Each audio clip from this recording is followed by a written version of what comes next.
Today's Wednesday, July 22nd, 2020. Coming up on Roland Martin Unfiltered, we'll be joined by Congresswoman Maxine Waters to share her thoughts about the loss of Congressman John Lewis, Trump's lack of leadership on COVID-19, and what will happen when it comes to unemployment benefits for people impacted by coronavirus. We'll also give you the latest research in the race to find a vaccine for the virus in the United States, giving nearly $2 billion to drug manufacturers for 100 doses of a vaccine. 15 people were shot in the drive-by shooting in Chicago on yesterday at a funeral for a victim of another drive-by shooting. Now Donald Trump says he is going to send in federal troops to Chicago. Mayor Lori Lightfoot said, "The hell you are." Speaking of Chicago, Congressman Bobby Rush talks to the Black Eagle on Sirius XM, and he says that Donald Trump wants to instigate a race war. Well, you'll hear what he has to say. And a black woman could become the first black person ever to represent the state of Washington in Congress. We'll talk with Marilyn Strickland. And a city in California removes a Black Lives Matter mural after a Trump supporter requested a MAGA 2020 mural. One is a campaign slogan, one isn't. And entrepreneur Janice McLean DeLoatch is launching the Black Shopping Network. She joins us with those details. And Reverend C.T. Vivian is lying in state at the Georgia Capitol. We'll show you video of the funeral procession that went past the MLK crypt today in Atlanta. And plus, we remember Charles Evers, the brother of Medgar Evers, who passed away today at the age of 97. Plus, comedian J. Anthony Brown is in the house for Wild 'N Out Wednesday. It is time to bring the funk on Roland Martin Unfiltered. Let's go. He's got it. Whatever the miss, he's on it. Whatever it is, he's got the scoop, the fact, the find. And when it breaks, he's right on time and it's rolling. Best believe he's knowing. Putting it down from sports to news to politics. With entertainment just for kicks, he's rolling. It's on go, y'all. It's Roland Martin, rolling with Roland now. He's funk, he's fresh, he's real, the best, you know he's Roland Martin now.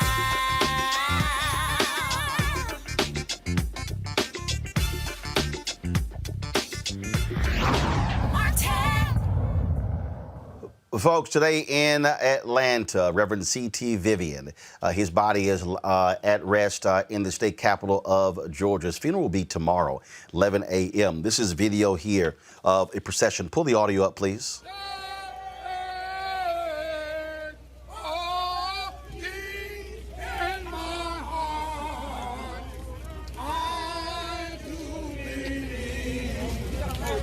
We shall overcome.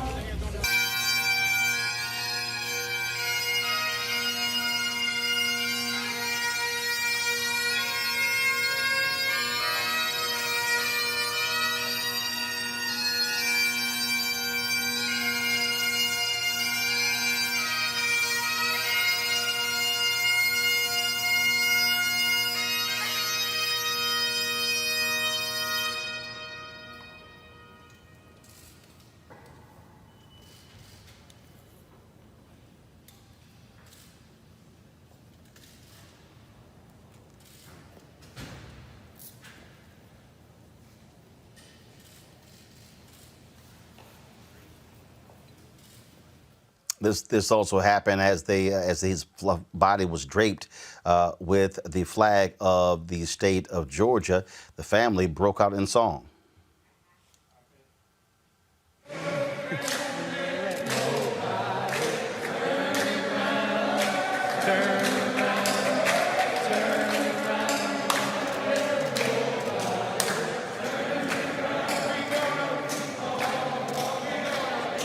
Ten seconds.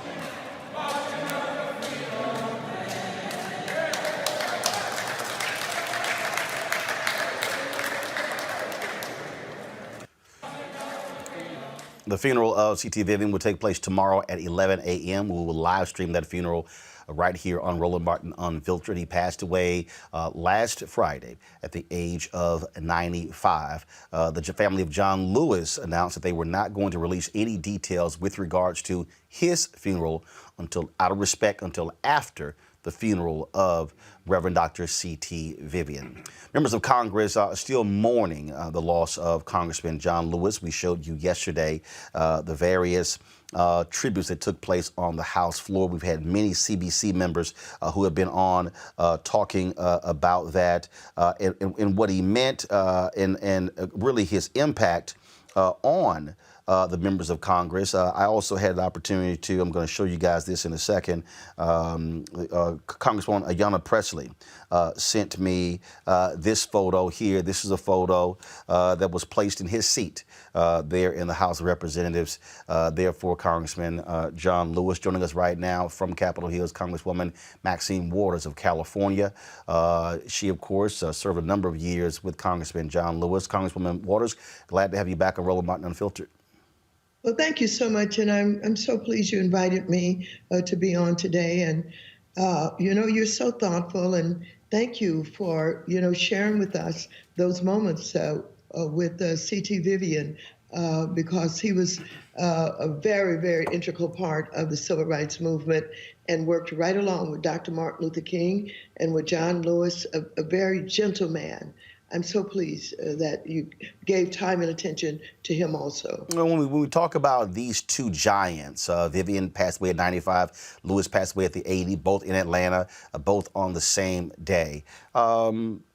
Their impact is immeasurable, but I think one of the things, and we talked about this yesterday in the last several days, is that we sort of want to lock these two into time. But the reality is, with Vivian, he started in 1947. He never stopped. Andrew Young said he was still active until 2 weeks ago. Congressman John Lewis was at Black Lives Matter Plaza just last month. They were active fighting for equality for black folks and others until their last breath. They never stopped. First of all, when I think about John Lewis and a 17-year-old, having the wisdom and the understanding, even what was going on with discrimination and racism, and wanting to do something about it, joining the civil rights movement at 23, speaking at the March on Washington, I am amazed. But of course, I've been in awe of John Lewis for quite some time, in awe of him, not only because of his history, the leadership of the Student Nonviolent Coordinating Committee, the sit-ins, the Edmund Petridge Bridge, all of that. I was in awe of him because of his ability to forgive and to love and to have no revenge in his heart. I thought that was quite unusual and outstanding, given that he had been beaten, he had been jailed, he had been treated, very bad. And yet he led a group to meet with George Wallace and to forgive him. And so I've been in awe of his ability to do that and to preach nonviolence and to live it. I mean, he didn't talk the talk, he actually walked the walk. An unusual young man that a historian referred to as a saint. When we talk about members of Congress, I think a lot of people out there really don't understand. They say, well, how many bills did somebody sponsor? How many were passed? But the reality is the job of a member of Congress is a lot of stuff that happens people never, ever see. And That's so right. what was his value? What did he bring to the Congress when it came to the work? Well, first of all, let me just say that he was so revered, so loved, so respected. When he took the floor of the House to speak, everything was quiet. Everybody listened attentively because they knew that when he spoke, he had something very important to say. And so, first of all, before I even talk about the Voting Rights Act and the work that he did on legislation, on gun control and all of that, his presence here was a quietening presence, one where he could, lead a debate, get people focused and talk about not only the issue, but helped us to conduct ourselves in certain ways that I think, added to his importance here.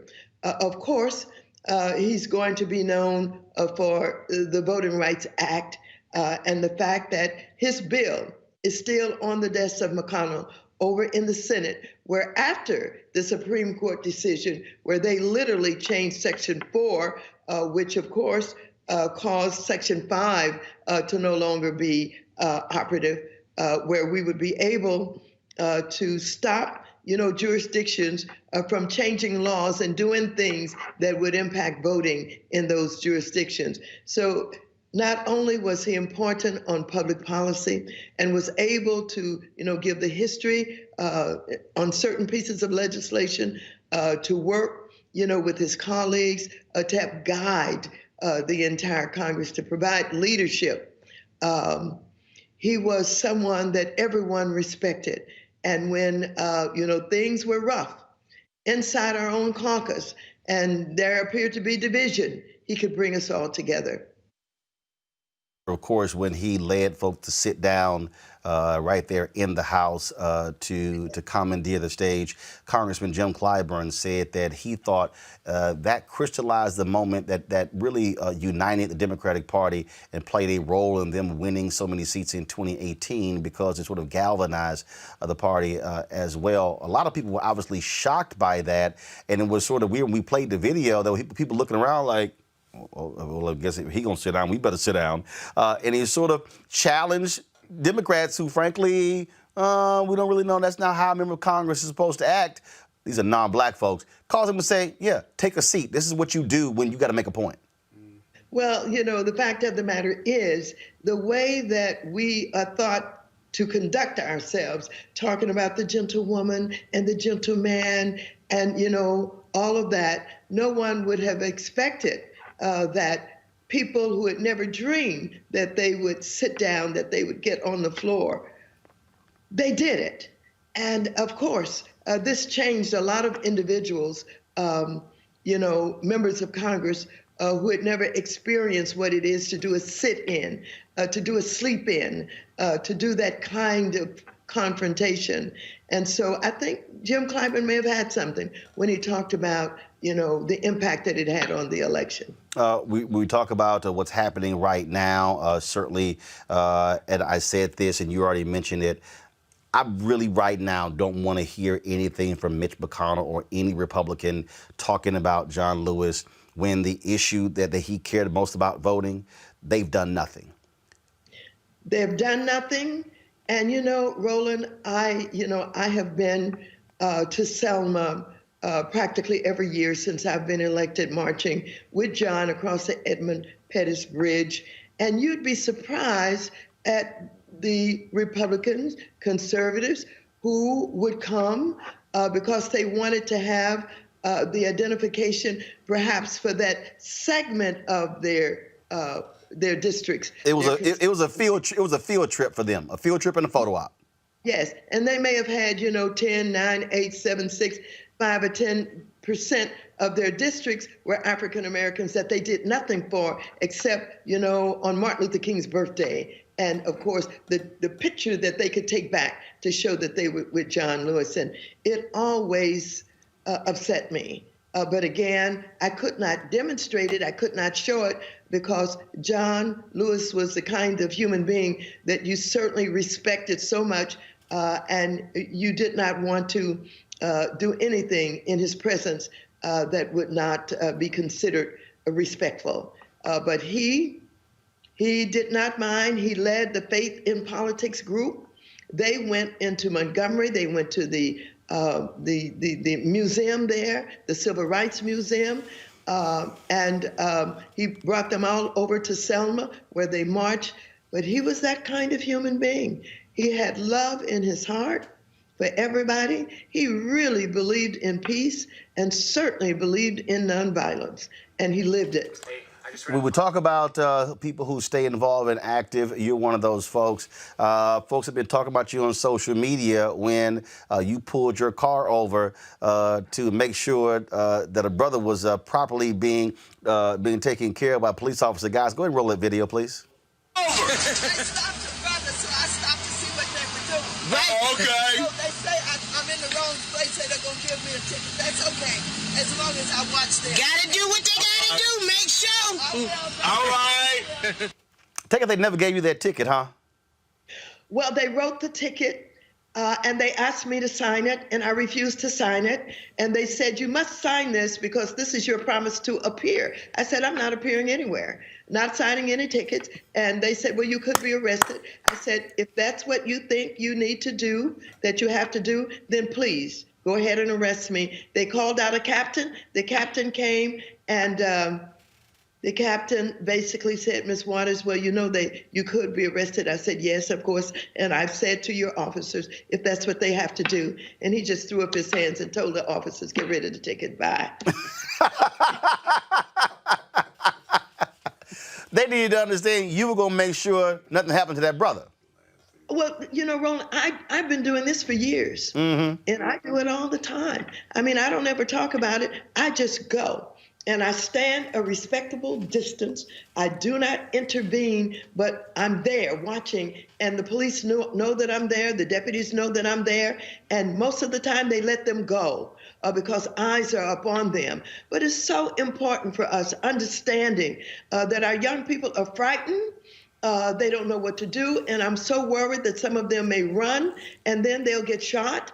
They are so grateful to see somebody is standing there watching and looking after them. And of course, with me coming there, other people came. You know, the bus drivers who were passing by waved and shouted Maxine Waters. People stopped their cars, and all of this, you know, put eyes on what was going on, and they released him. I'm not sure that some of these young people would be released, but for, you know, me and others who would stand and watch what's going on. And I'm so pleased now that everybody's got a cell phone and, you know, can, you know, take photographs of what's going on. I think that's very helpful. And this young man was just walking. They stopped him, and I asked him after they released him, why did they stop him? What did they say? And he said, they said, I fit the description. I said, oh, yes, I've heard that before. Yeah, we've all heard that one before. I gotta ask you a couple of issues. One, you chair, of course, House Financial Services Committee. We're dealing now with this coronavirus epidemic. Republicans are now complaining about extending these unemployment benefits. Here's Senator Ted Cruz saying, "Oh, basically, these folks are just making too much money." Yes, They said that. One second. Watch this. So far is the plus up in unemployment compensation. We are paying a whole lot of people a lot more money to stay home and not work than they made on their jobs. And that is terrible for those workers. It's terrible for the economy. And every time, everyone in this body who votes for paying people more money to stay home and not work than to go to work, they ought to write on the top of that, paid for by the Joe Biden for President campaign. Because there are a lot. Congresswoman, this is the same guy who opposes $15 an hour. Maybe if people got a living wage, then they wouldn't be making more money from this check. I mean, that's crazy. Absolutely. And it is absolutely outrageous to begrudge poor people making, you know, entry wages, making, you know, minimum wages, to begrudge them getting $600 more. It's just not to be understood. But I don't understand Cruz anyway. And he's not a credible human being as far as I'm concerned. Anytime you allow the president to treat, you know, your wife the way that he allowed the president to treat his wife, and he's still, you know, basically licking the boots of the president, he is not to be understood or respected. So, you know, we can just disregard whatever he has to say. I agree with that, and I'm from Texas, and I'll still vote there. But trust me, he don't get my vote. Just a couple of more. That first off, Donald Trump yesterday, all of a sudden, these people in the media saying, "Oh, his tone has changed. Now he's encouraging people to wear masks," things along those lines. They're still discrediting Dr. Anthony Fauci as well. 140,000 people have died, and you have this administration who still all of a sudden now wants to say, "Oh, no, we're now on top of the coronavirus." California, your state, highest number of cases yet just yesterday. I just checked, and I understand that we may have reported 5,000 new cases as of today. we are right at the top. We have a few states that's, in that situation, New York and New Jersey, and I think Florida is there, Arizona was there, and Georgia was there, but we're right at the top. And we have spent so much money, trying to deal with, the situation. We had a surplus, and now that has been depleted. But, our governor was doing a great job, but the pressure was so great, that was by this president and by all of those governors who follow him to open things up. He opened up, and this surge and this spike has taken place. And now it's basically out of control. And, people are going to not only be ill from COVID-19, they're going to die. Some people are going to die. This president has misled the nation. First of all, he said it was just a hoax, and he didn't get involved for several months. And then he paid no attention to the experts. And then he came up with his own remedies, telling us to drink bleach, etc. And then he told us it was just going to disappear.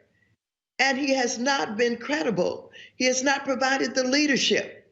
And so we find ourselves in a situation where we lost time, and we have other countries that are way ahead of us in, making sure that they have been doing the testing and that they don't have the kind of virus infections that we're getting on a daily basis that appear to be increasing every day. It is such a sad story about a lack of leadership, about an incompetent president who has no business being president in the first place, and not a clue about how to organize, how to provide leadership, how to work with others.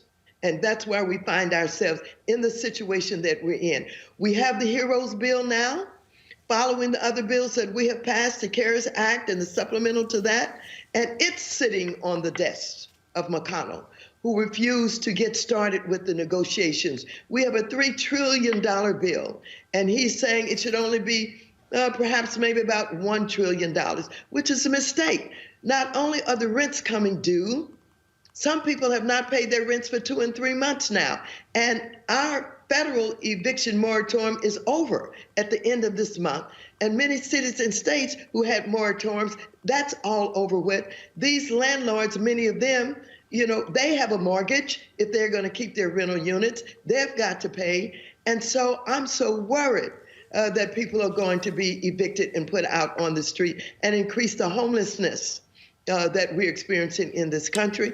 I'm so worried about homeowners losing their homes who will be in forbearance, but that's not going to last forever. They have to be willing to and able to negotiate at the end of the forbearance period, or they will not be able to make a lump sum payment and catch up with all the payments that they've not been able to make. And we call it HEROES because all of our frontline people, the doctors and the nurses and the grocery clerks and the people who work for the cities and the states and all that, who come to work every day and put their lives on the line. Cities and states need this money. And $1 trillion of the $3 trillion would be going into the states to maintain the unemployment, to maintain and take care of the people who are taking care of us. So we're in a bad situation, and I don't know how fast we're going to be able to get these negotiations going. It has taken so long for McConnell to even get started, and people are going to be hurting. I just hope that we don't end up with the kind of crisis in the streets where people have no place to live, no place to go. And, we need a supplemental. We need a supplemental. This cash supplemental is what puts food on the table. Right. So between the $600 employment, the cash supplemental, and the assistance to the cities and states, that's what America is going to have in order for us to just keep going. It's not going to solve everything because we still have the testing to deal with. We still have DPA to force them and the president to use that authority to get the PPE manufactured that's running out. I'm worried, and everybody in this country should be worried. Everybody should know that this president has more than defined himself as incapable and incompetent. Last question.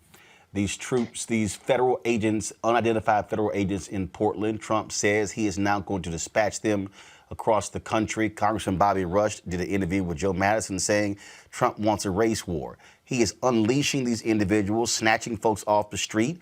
Politicians in those states, Oregon, have no idea who these folks are. What can Congress do? This guy flouts subpoenas. He doesn't care about congressional hearings or testimony. He is going to unleash these federal agents on American citizens with impunity. Well, you know, I think it was the Attorney General, maybe, I'm not sure, of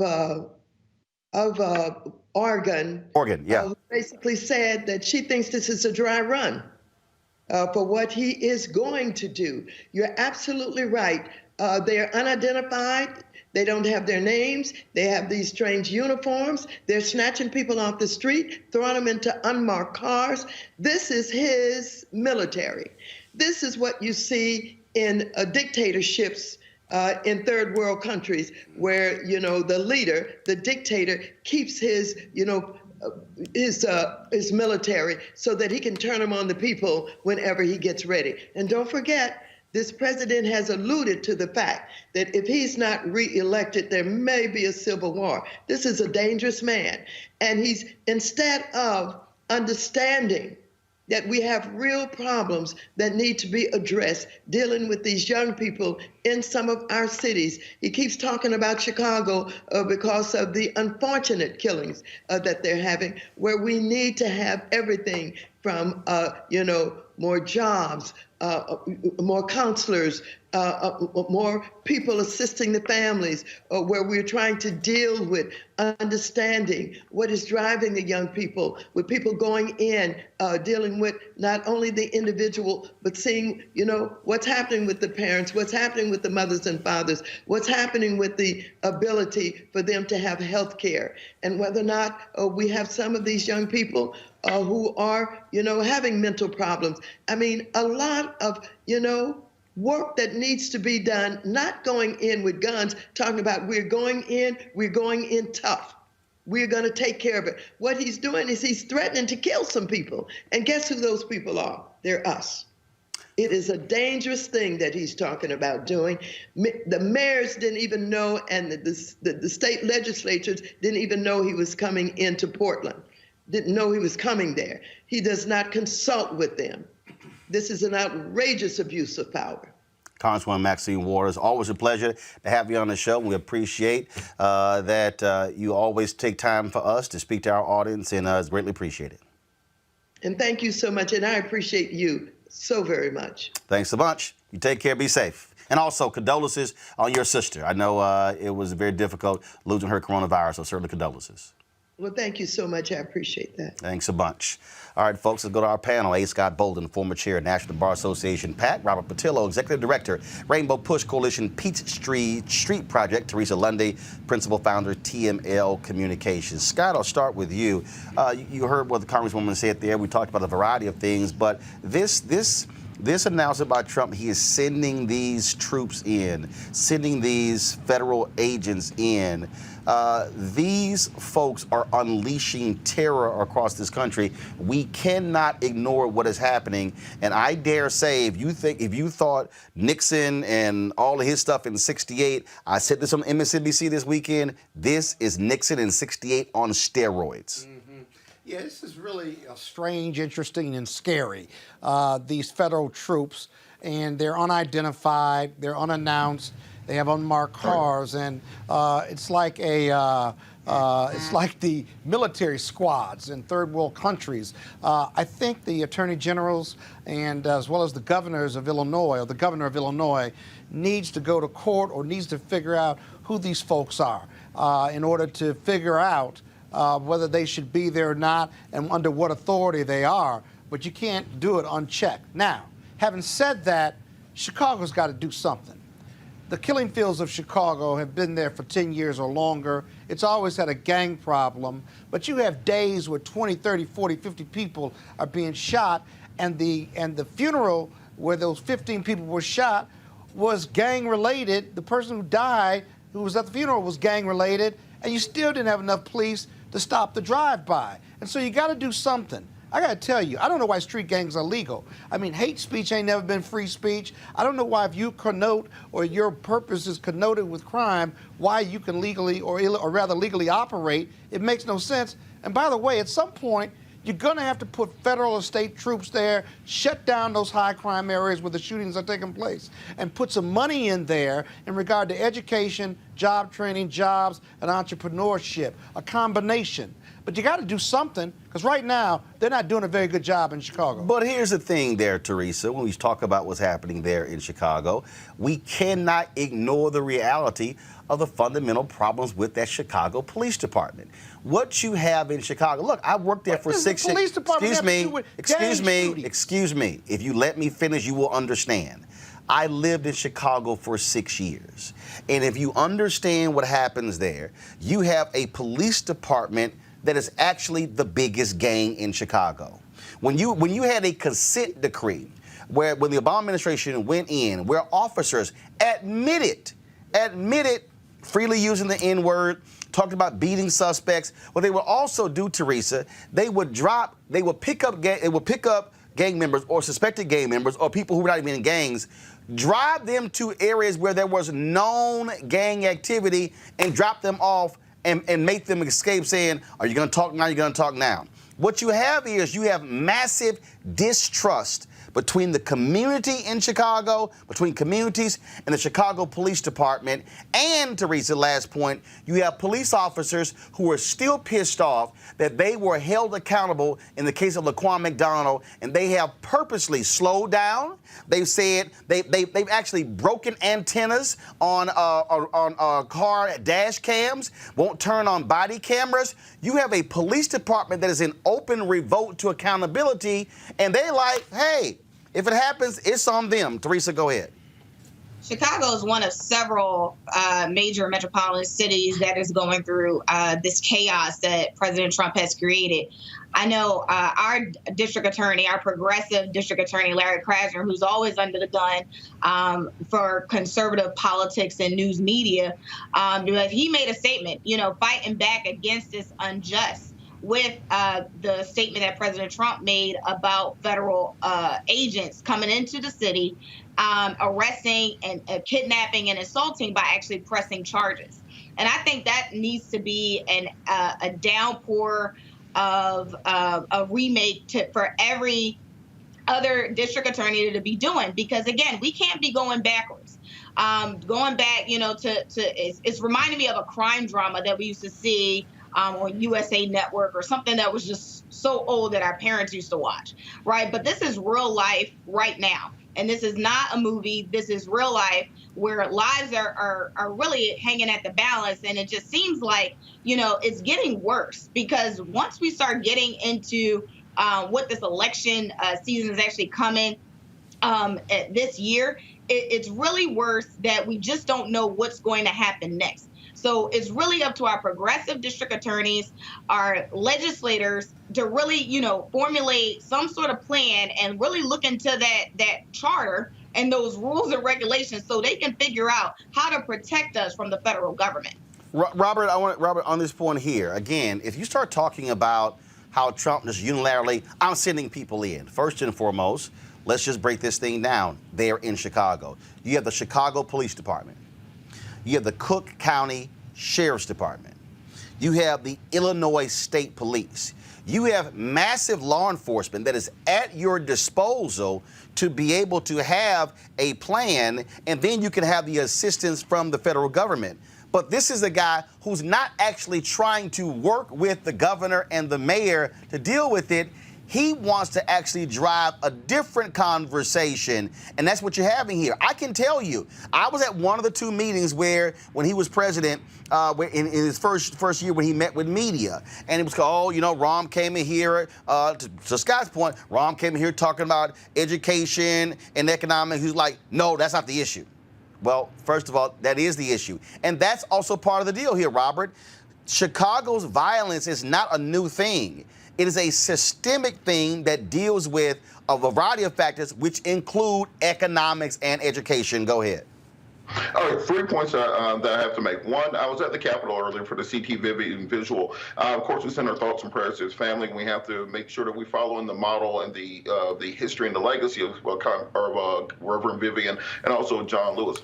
Secondarily, on the Chicago point, I went to law school in Chicago, lived right there in 47th and Drexel for 3 years. There is a systemic problem that cannot be solved by federal troops. Understand that we have a posse comitatus in 1876, which forbids the federal government from sending in troops to United States cities unless it is invited by the local jurisdiction. This is why when President Trump tried to enact the Insurrection Act of 1809, he was not able to do so. It's an empty threat because the local government has to invite them in.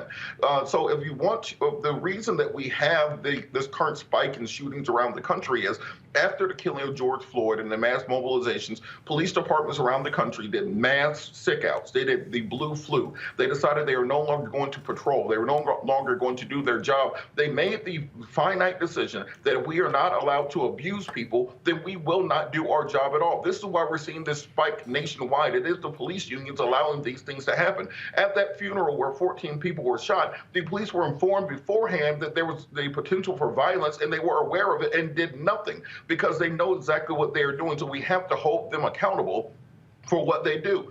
And on the preventive side of it, Father Flager has been working on this for decades. Reverend Jesse Jackson's been working on this for decades in Chicago. Jeremiah Wright has been working on this for decades. We know what the solutions are. We know for a fact that if you look at the Magnificent Mile, if you look at Gold Coast, the reason you don't have the number of shootings there that you have in the South Side or the Wild Hunters or on the West Side is because they have the economics do not have those issues. You've changed the economic situation. You've changed the access to transportation, the access to proper jobs, the access to proper housing, not having boarded up buildings and rat-infested slums. None of those guns are just being bought and sold in Chicago. They're coming from across state lines and Indiana, into the city. Nobody has a poppy field where they're growing heroin in Chicago. Nobody's growing cocaine in their backyard. So you have to stop the drugs from coming into the cities. So this idea that, these black folks are just crazy and shooting up and tearing up everything. No, it is a systemic issue. That's what it shows. 100 years of policy in the city, and if you change the system, then you change the outcome. Well, wait a minute. That's what it shows.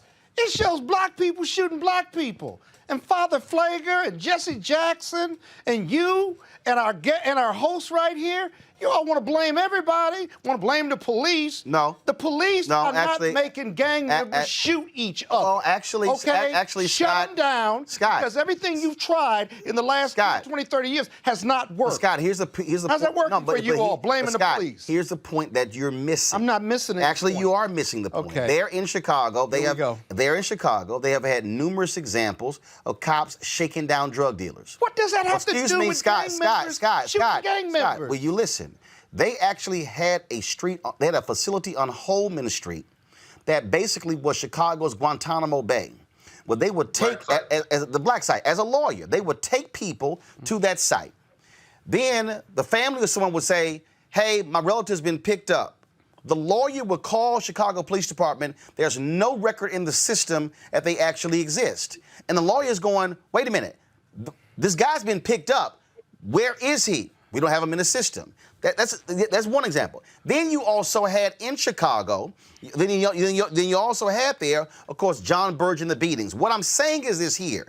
The problem that you have in Chicago is you have such a problem, a level of distrust between community and the police. The community says, I can't trust talking to you because I don't know if you gonna give my name to the gang members.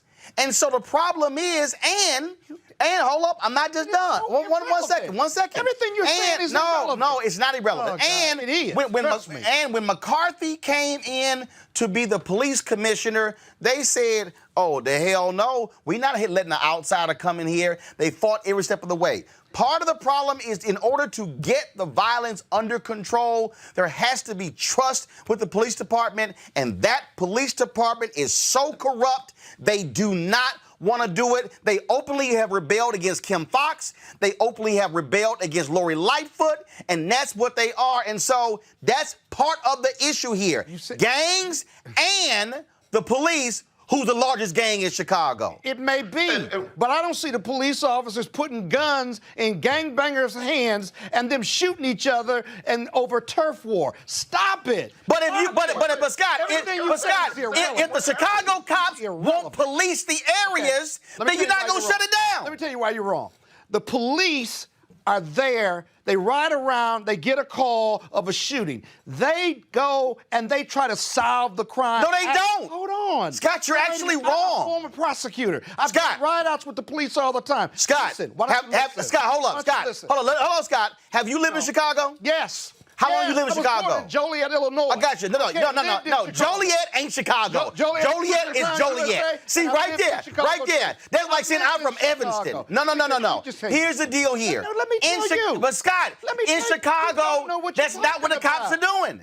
Listen, every police department gets a call, there's been a shooting. Hold on. I know I can agree with everything you say. It doesn't matter. What I'm saying to you is the killing fields of Chicago are what they are. And everything you're talking about with the police is irrelevant and immaterial.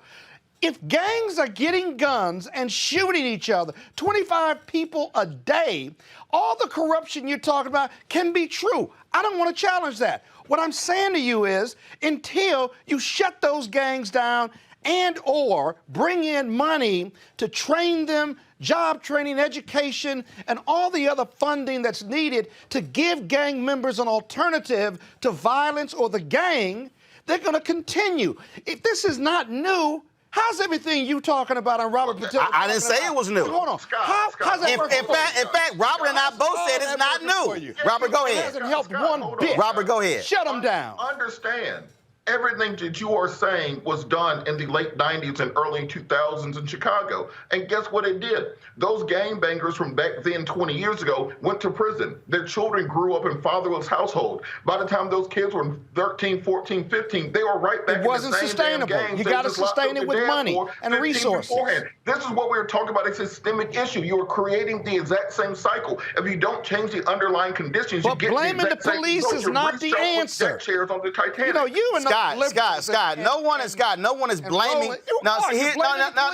What we're doing is we're stating what is actually factual. And it's irrelevant. When you can't act like the cops had no part of this.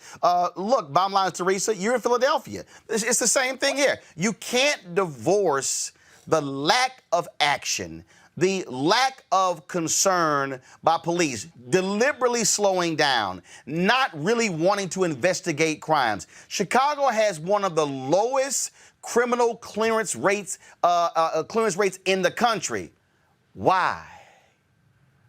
Agreed. So in Philadelphia, we had to bring in another outside police commissioner because of the corruption, because of the lack of policing and community relations. And so we needed an outside source, and we have Commissioner Danielle Outlaw, first African-American woman who's actually in that position, appointed. And she's coming in with fresh ideas. She's coming in with a fresh perspective. But the most important thing is she has come in with a vision in order to change the current system. And in order to do that, she had to put her boots to the ground and started talking to, external relations, the community.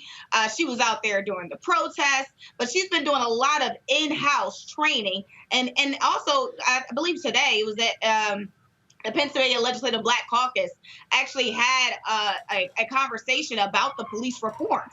And so what's outlined, which I think if we had another commissioner probably still would have stand, about some of those roles of what they can do and some of those policies that they can change internally. So part of it is if you have a corrupt system, it does take an outside look and an outside influence in order to create internal change.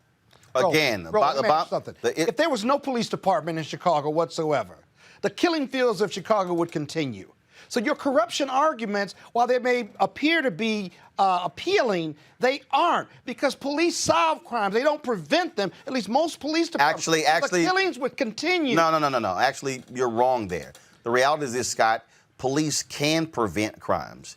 Police can prevent crimes. No. Police can prevent crimes based upon their interaction with communities. What I'm telling you, the situation in Chicago is so bad, the level of distrust that exists between the community and the cops is real. This is the Chicago Sun-Times right here. This is what it says. A visibly shaken Mayor Lori Lightfoot on Wednesday joined police officials in pleading for witnesses to tell police what they know about a shooting outside a gang funeral that left 15 people shot. This is what she said. We cannot give the killers, the shooters, any shelter. Someone listening at this moment knows who is responsible for these and other crimes. I implore you not to be silent in this moment.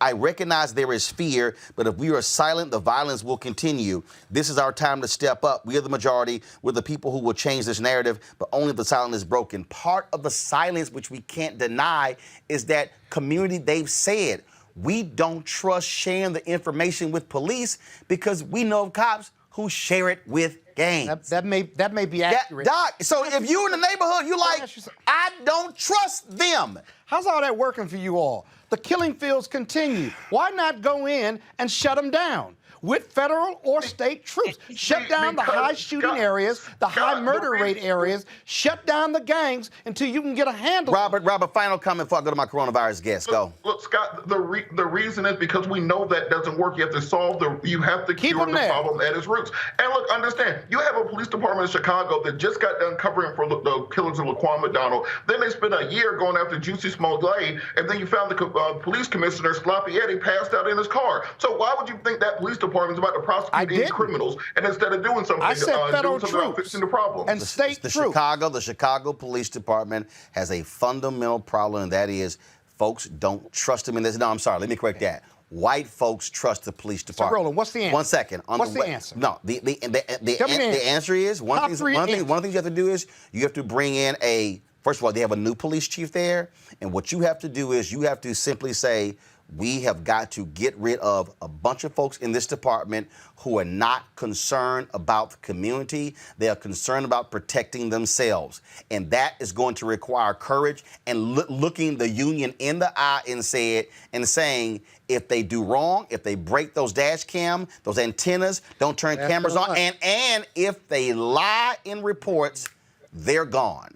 You got to have some trust. Folks, as of today, there are 3.97 million confirmed cases of COVID-19 in the United States. 1.6 million people have recovered and 144,000 have died. As the nations grapple with how to slow the spread, scientists work frantically to find a vaccine.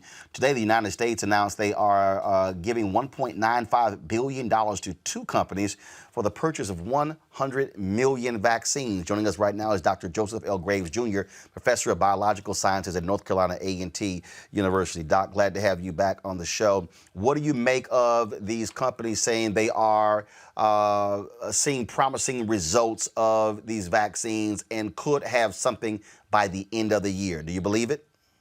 Yeah, I believe it. And I think it's good news. There have been some new techniques applied to the development of these vaccines. So I believe that we're going to have them. The problem, however, is the 100 million doses. Because, as you know, we have a population of 330 million people.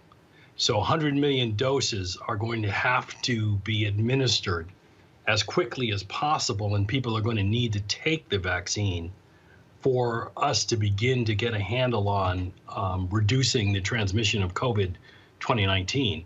And at this point, there's no guarantee how that's going to happen. And part of the issue when you talk about even that vaccine is then getting people to actually take it. And you got people out there, you got black people who are saying, man, I ain't trusting this whole thing. You got Tuskegee. You got all these white anti-vaxxers out there as well. And so that presents a huge problem. Hell, you got people right now who won't even put a damn mask on. I mean, I don't know what to say, because I remember having this conversation with you back in early March and making these dire predictions of what would happen if people didn't change their behavior. And so now we're beginning to see this. And of course, the situation is made worse when the chief executive officer of the United States had no plan and certainly no intention of taking the actions necessary to try to stop the spread of this pandemic. The fact that he was more concerned with making himself look good for re-election, which of course he has failed to do because he hasn't effectively handled this pandemic, rather than listening to scientific experts and following and allowing them to develop a plan has left us in the situation we're in today. So, in terms of where we go next, again, when it comes to these vaccines, when you hear Dr. Fauci, the head of CDC, says if we can get people in this country to shelter in place, put on masks, that we can truly get this under control in the next 1 to 2 months. Is that real? Is that legitimate? Yeah, I believe that, and then the key thing again is people changing their behavior. And it's not just wearing a mask, but wearing a mask properly and maintaining social distance. One of the things that people need to understand is that even if you wear a mask, well, it cuts down the probability of spreading the infection by 80%. That effect only lasts about 5 minutes. And that is if you're with someone else who's wearing a mask, it lasts for 5 minutes. So the key thing then again is if you're wearing a mask, you still have to understand that you can still transmit this virus, even if you're asymptomatic. So you have to avoid large groups of people. You have to maintain your physical distance, and you really should only be going out if you have to. And of course, the difficulty is that for many lower income, poor people, and particularly African Americans and Latinos, those people have to go out and they have to work because the federal government hasn't acted to provide the supports in terms of, food and shelter that people need when, in fact, they're being asked to shelter in place. You have the D.C. mayor who moments ago ordered requiring masks outside the home. Then, of course, you got Governor Brian Kemp, who's pissed off, and he wants to overrule all the mayors in Georgia who are trying to do the exact same thing. And so here you have mayors who are trying to be responsible. That's what happened in Texas. Mayor Sylvester Turner, Harris County Judge Hidalgo, they had mask mandates. Well, idiot Governor Greg Abbott overrules them. Then all of a sudden cases explode in Texas. And then he goes, we might need to have a mask mandate. We were trying to tell you that, dumbass. Again, I hate it when I'm right, Roland. This is something, and I'm of the mind that these people need to be held accountable because the science around mask wearing and simple means to prevent the spread of the coronavirus were well known. So none of this was a mystery to them, but yet they insisted on taking actions prematurely to try to, quote, reopen the economy. And again, I understand the need for people to work and to have a paycheck. So I'm not saying that there's not a concern there. But if you're talking about the difference between people dying and not being able to work, then I think we want to try to keep people alive. And that's what these people fail to understand. All right. Dr. Joseph Graves, Jr., Professor, Biological Studies, Sciences at North Carolina A&T. We really appreciate it. Thanks a lot. Thank you, Roland. I don't know what it's going to take, Robert, to get these idiots to actually do what's right. I just really don't. I'm telling you right now, listen up, black people, and my white fans who are watching as well.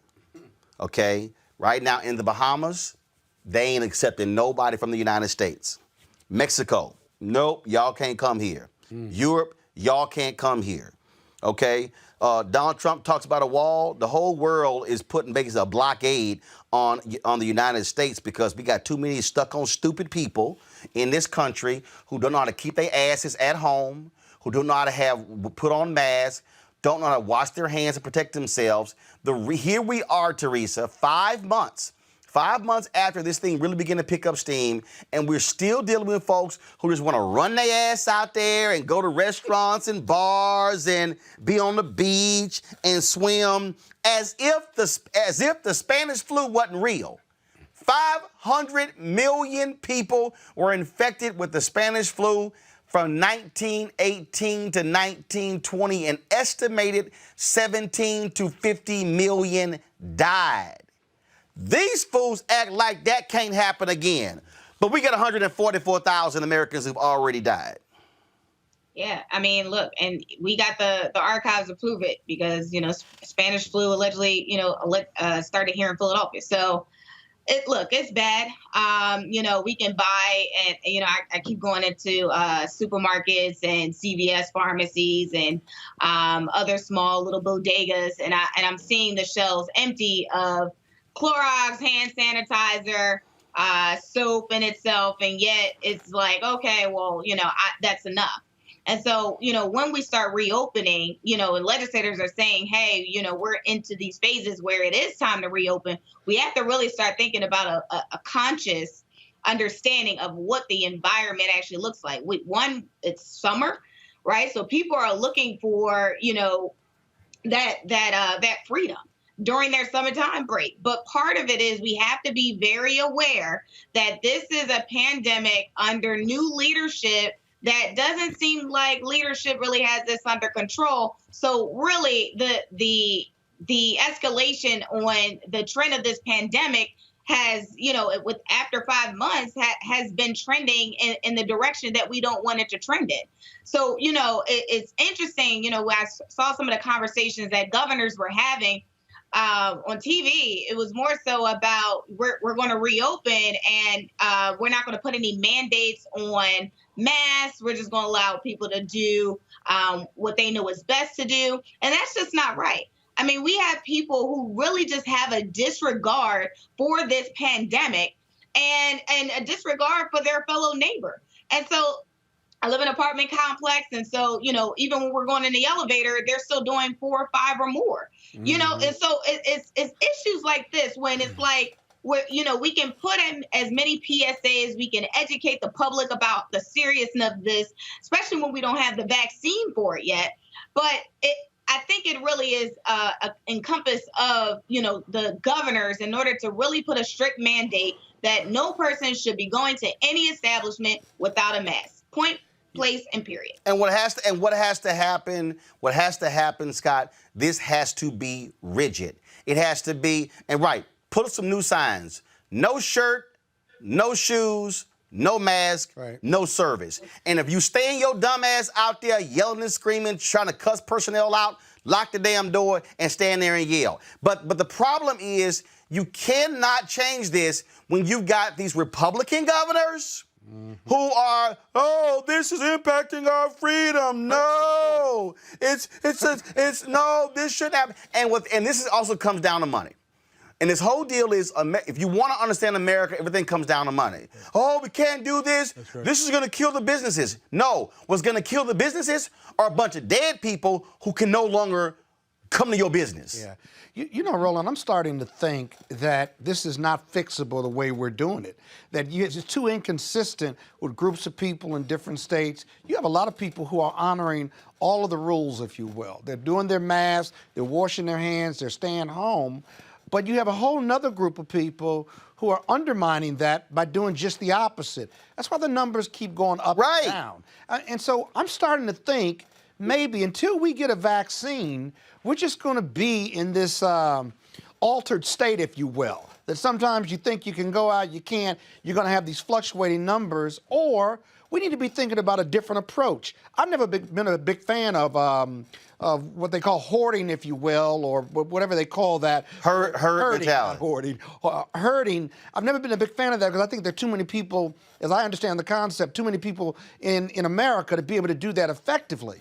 But I got to tell you, I don't need President Trump to agree with me to know I'm right, that this isn't working, because it's just too inconsistent. And if there's another way to do this until we can get a vaccine, or we just hunker down until we get a vaccine, that's just kind of what the facts are telling us right now. Because I hear you every week. Every week you say the same thing over and over again, Roland. And and because it's true. Because here's the deal. Because if these fools don't want to listen, that's right. I'm going to tell y'all, Robert, if the rest of these folk want to kill themselves, that's cool. But also, stop having these stop having these get-togethers. I know somebody had a get-together, 10 people over the house, and they said, and I think, well, no, they were inside. Oh, inside. Oh, we know one of the folks had it before. No. We were still fine. We were all wearing masks, but you know what happens? Folks take the mask off. They ain't wearing the whole drink time. With that mask. And guess what? His ass got coronavirus. He got it. Hey, Robert, can't nobody come to my house. Well, Roland, I think part of the issue that we had is that from the beginning, we kept getting inconsistent information from leadership. There's this concept of medical martial law, which is the same way that in national security emergencies, the military takes over and runs the jurisdiction of the country, that we have to have the same for medical situations such as this. That because of the incorrect information that we got from leadership from the beginning, it'll be over by Easter. It'll magically disappear in April. The warm weather will just wash it away. 99.9% of the people will get better just automatically. We'll have a cure in a couple months. Take magical pills, drink bleach, UV light, all those things are why people do not understand exactly what the virus is. And when people don't get clear messaging and do not understand things, then they just go back to the status quo and do exactly what they feel like. You have a lot of people who don't understand that that when you're dealing with SARS-CoV-2, that it is a single strand of RNA inside of a lipid shell with a protein corona around it. When it gets into the lung system, it goes and attacks the alveoli first, and what makes it so insidious is that it slowly breaks its way into the alveoli. It basically hacks the system of your blood cells, infecting it and replacing sending its RNA, which then replicates, creating an inflammatory reaction called a cytokine storm, and that's normally what finally makes you sick and gets you into the hospital. The problem is that because that takes 2 weeks to sometimes more, you are walking around now expelling these RNA cells or these COVS2 cells into the air as you are moving. You're infecting other people.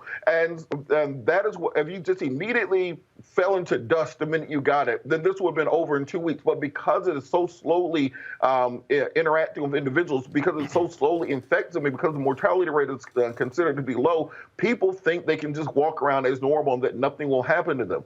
If we had consistent messaging from leadership and one consistent national policy, as we saw the EU do when they shut down the entire European continent, basically, as one nation, because remember, the EU is about the same size the United States of America has taken as a whole. The countries that did the full shutdown have now recovered and are doing well. Countries like Sweden, who tried to do herd immunity, are doing horribly. We have to follow the scientific information and not have this culture war around questions of, we're having a culture war about whether you should wear a mask or not. We're having a culture where there are COVID truthers out there who swear up and down that all these numbers are made up and inflated. You have people who are still pushing hydroxychloroquine as a cure when it's been debunked by literally every medical organization in the world. In order for this coronavirus truther conspiracy to actually be true, you would have to think that the EU, China, India, every major nation in the world, the NBA, NFL, every major corporation in the United States, every major medical organization known to mankind is all working together to conspire to stop Donald Trump from winning the re-election.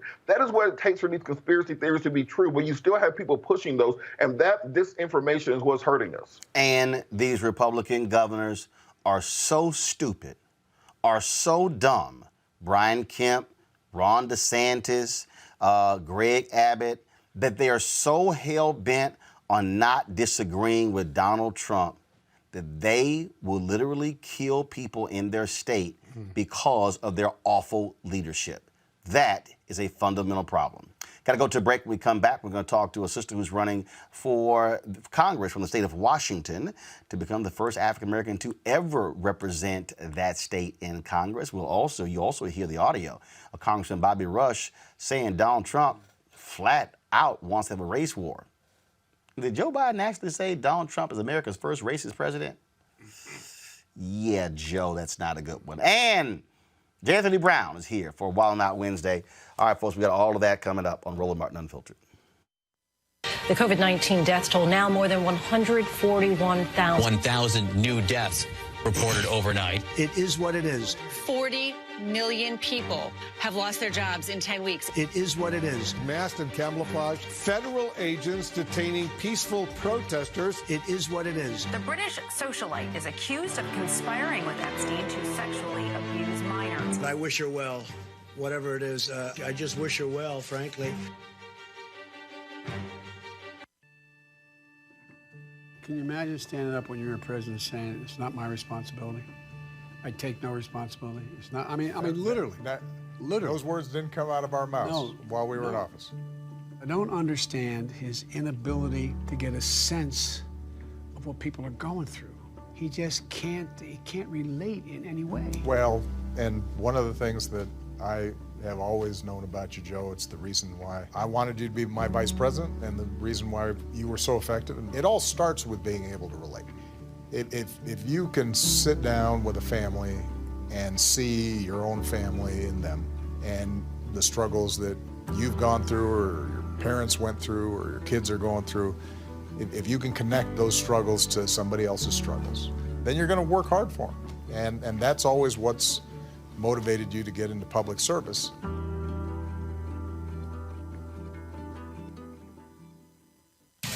What kind of president threatens to veto the authorization bill for the United States military, threatens to veto pay raises for our troops, threatens defense operations that protect our country from foreign attack, not because of a legitimate policy disagreement, but just to stop the military from taking Confederate names off of some bases and renaming them for American heroes? Why is Trump so hell-bent on defending racist traitors who attacked our country, yet he won't say a word about the bounties his Russian master put on the heads of our troops in Afghanistan?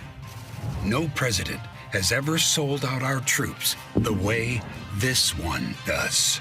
Traitor Trump. All right, let's talk about these new viral ads. They skied first at Vote Vets ads there. Donald Trump wants to hug the flag. These vets have been going after him. And then the fact that he said nothing about, again, Russia targeting, paying bounties on the military. Look, Republicans have always counted on military votes. They see an opening.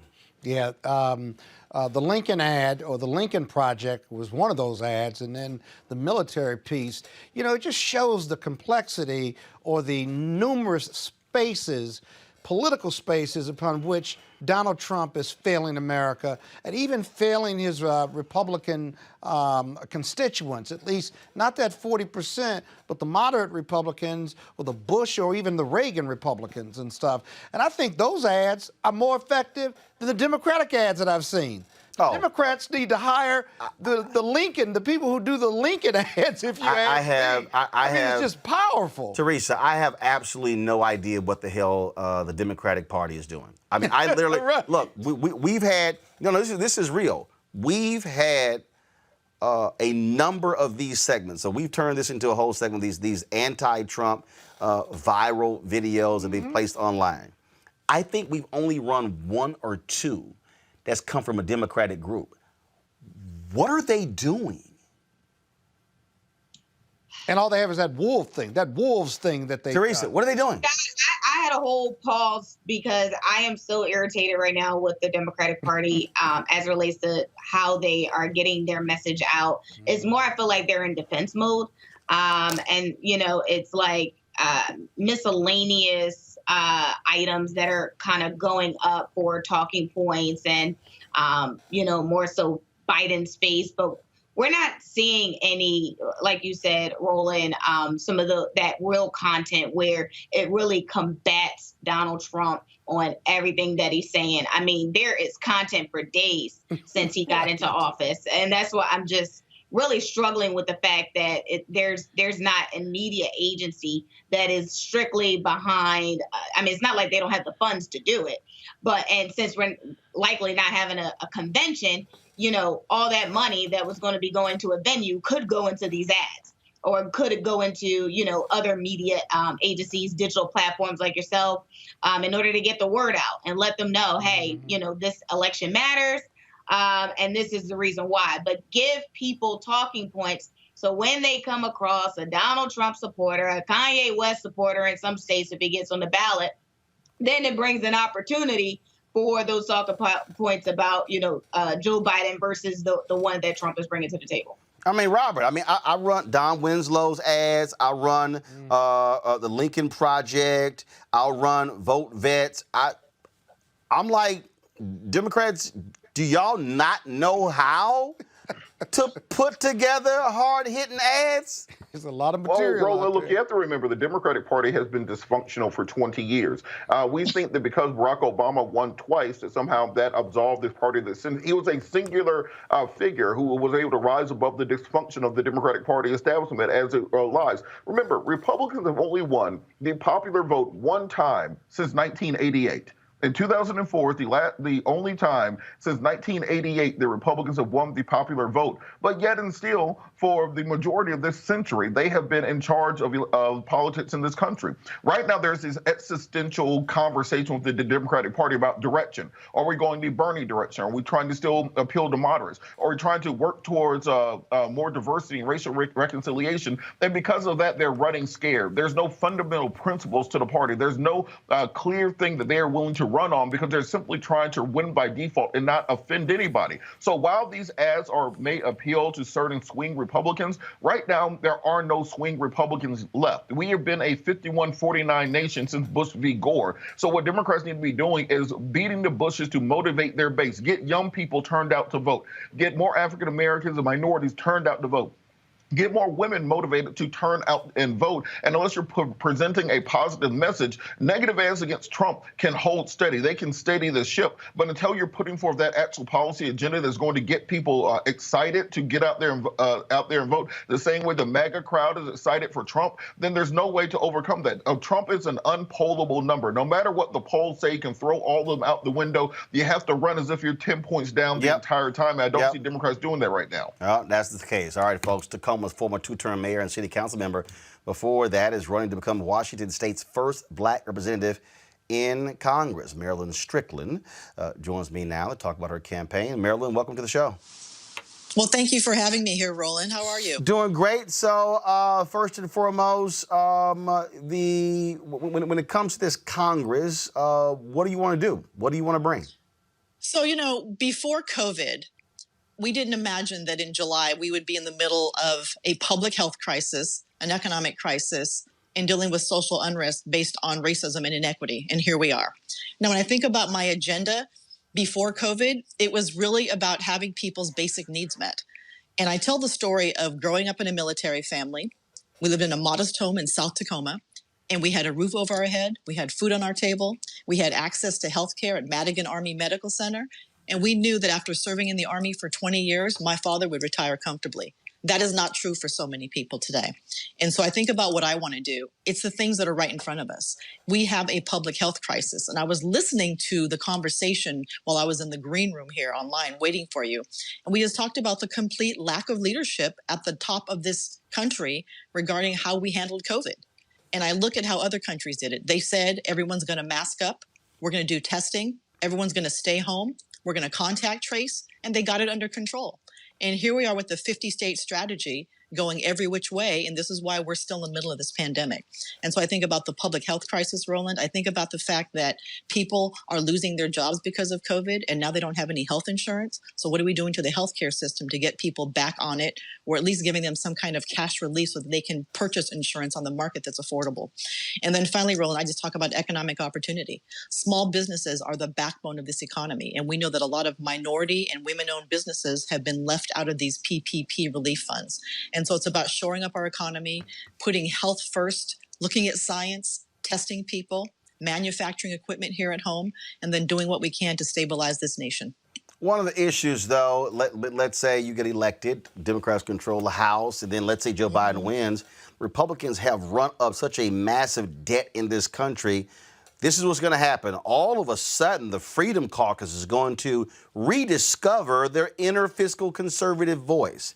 What do you then say to folks who say, well, wait a minute, Republicans didn't give a damn about the deficit. Why should Democrats come in and begin to slash programs to pay for their tax cuts? So first, should the Trump tax cuts be repealed? Yes, they should. And at a minimum, we should at least go back to the level that we had when Obama was president. I would also say, too, though, our house is on fire, and we're going to have to make expenditures to stabilize the economy and to keep people whole. And so as we think about this debt, I would say, yes, the debt's important, but at the same time, we have to invest in people and we have to stabilize them. And also too, Roland, we need to invest in infrastructure if we're going to put people back to work. And we know that when we do those things, the economy can become more stable because we grow the tax base. But you're right. We're not talking about the debt right now. We tend not to talk about it when the GOP is in control, but then when Democrats are in control, it suddenly becomes a big issue. But right now, Right. I'm focused on just trying to help people. I mean, people are suffering, they are scared, and they don't know what's going to happen. I mean, the unemployment benefit is supposed to expire soon. And so we just got to get people stabilized and try to get cash in their hands so they can make it through this pandemic, Roland. Well, that's why what I want is if you get elected and they start talking, I just want you to say, shut the hell up. Y'all didn't say nothing about the debt for the last 4 years, so shut up right now. All right, questions from my panelists. I'm going to start with Teresa. Teresa? I don't, is this related to our candidacy, Roland? Teresa, ask whatever the hell you want to ask. Really? This ain't the first time you've asked a guest a question? Okay, so you are running. So what are the 3 platforms that you want to do in the district? Can you hear me? Teresa, she already answered that. Teresa, I'm going to come back to you. I'm coming back to you. I'm coming back to you, damn. Robert. It's okay. No, I try to give my panelists an opportunity to sit here and engage in the conversation without me sitting here asking all of the questions, and your ass just blank out. Robert, go ahead. Put your phone down. You damn millennials and your Gen Zers, you're on your phone all the damn time, and you ain't paying attention, Teresa. Robert, I know you got a question. Thank you so much for your candidacy and your sacrificing yourself for public office. You suggested a very aggressive Keynesian economics. Viruses don't get a vaccine for up to 6 years sometimes. How would this Keynesian economic policy work if we are in an extended lockdown before going back to work? How long could we continue these levels of governmental spending? Would they be open-ended? Would they simply be a kind of like at the end of the New Deal, where it needed World War II levels of spending in order to actually pull us out of that hole? What would be your cutoff point, or what would be your thresholds? Got it. No, and this is a really good question because, realistically, before we have a sustainable economic recovery, we have to get the public health crisis under control. And this is how I come back to the whole idea of we know we need more testing. We need to invest and manufacture all the equipment that we need right here at home. I mean, listen to the stories you hear about we couldn't find tests, we didn't have PPEs, we couldn't find this, we're having to import things. Or you hear stories about places that are hoarding them. The president needs to invoke the Defensive Manufacturing Act and have the federal government make investments here in local companies to manufacture all the equipment we need. And that is consistent with how we're going to have to recover from this pandemic. But I will tell you, I look at the leadership or lack thereof, and I wish that our president would get up there. No, okay, I wish President Trump, let me correct that. I wish President Trump would get up and say, okay, America, we have a problem. Here's what we're going to do. Everyone is going to have to mask up, period, wherever you go out. It doesn't make any difference. And we're going to stay home for about 2 or 3 weeks until this thing gets a bit under control, and then we'll try to talk about a recovery.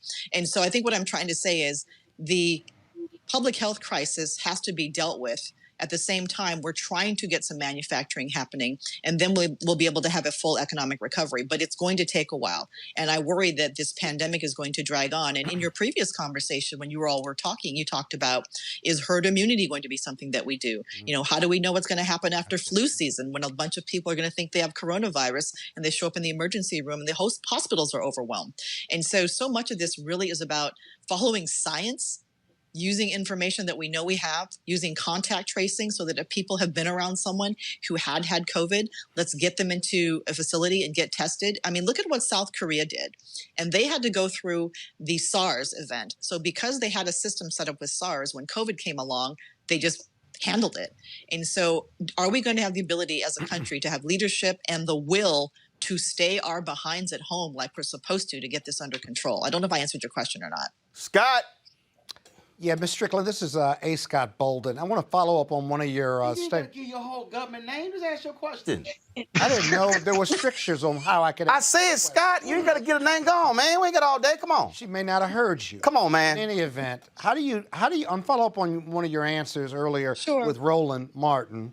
That you want the tax cuts rolled back for sure to the rates when Barack Obama was in, but then you got to get the economy going, and whether it's infrastructure or whether it's other economic and tax incentives locally and at the national level. How do you do both when the economy, based on the pandemic and other issues, are going to be so jacked up if Biden wins? that at least the first 2 to 4 years is just going to be trying to undo the damage that's been done under the GOP administration. Yeah, I mean, I still come back to the important fundamental aspect of an economic recovery, and that is having consumers who have spending power. And think about some of the parts of the economy right now that have been decimated. Hospitality, right? Tourism isn't working anymore. Right. Hotels are closing. We have no restaurant business, even large gatherings. Those are big parts of our economy. And until people feel safe going back to those things, they're not going to recover in those sectors. The other thing I would say, too, though, is that, I believe that as we look at how we're going to pay for some of these things, we need to look at our tax system because it is not equitable. And there are opportunities for people who make the very most to pay more. There are opportunities to look at some of these incentives and breaks that we can give to people to help stimulate growth, but also looking at some of the organizations that are just getting breaks for no good reason. So I think we need to be, go ahead. Would you consider a tax increase as well as rolling the tax cuts back to get the economy going and to put more money into the federal coffers? I would look at different sectors and really consider. Can you hear me? Yeah. She said she would look, go ahead. You said you look at different sectors. Okay, yeah. I would look at different sectors and say, for example, with our small businesses, we know that they tend to have some of the biggest challenges. So are there incentives or rollbacks we can give to them? And then there's some of the largest companies who actually are doing quite well during this pandemic. And is there an opportunity to try to perhaps increase taxes or find ways to get more revenue from them? But those things alone are not going to cure us. We're going to have to deal again with the public health crisis, get money in people's hands, extend unemployment like we need to, and really make sure that, again, consumers have spending power to be a big part of this. And I will always come back to, as a former mayor, investing in infrastructure creates jobs. That's right. I was mayor of Tacoma after the last recession, and we did 3 things. We raised the minimum wage, we passed paid sick leave, we passed the largest infrastructure package in the history of the city of Tacoma to put people back to work, and then we also invested in small business, and that was really what got us back to being more stable. But it's going to be a long, hard road. I know that. Yeah, thank you. Teresa, you ready with a question? I got another one. No. I'm ready. Ms. Strickland, sorry about earlier. I had got a message from my team, but that is totally not like me. As a small business owner and somebody who actually runs campaigns local and statewide for candidates, what is your campaign actually doing? And believe me, I love effective African-American women who has a track record of experience. So, post this, please let us know how we can support your campaign. Thank you. But as it relates to your campaign, we're in the midst of this COVID-19 crisis. What is something that you're outside of funding, because we all know that's what you need. But what is something that people can do in the district or external hands? I always say, many hands make light work. Yes, they do. People say it too.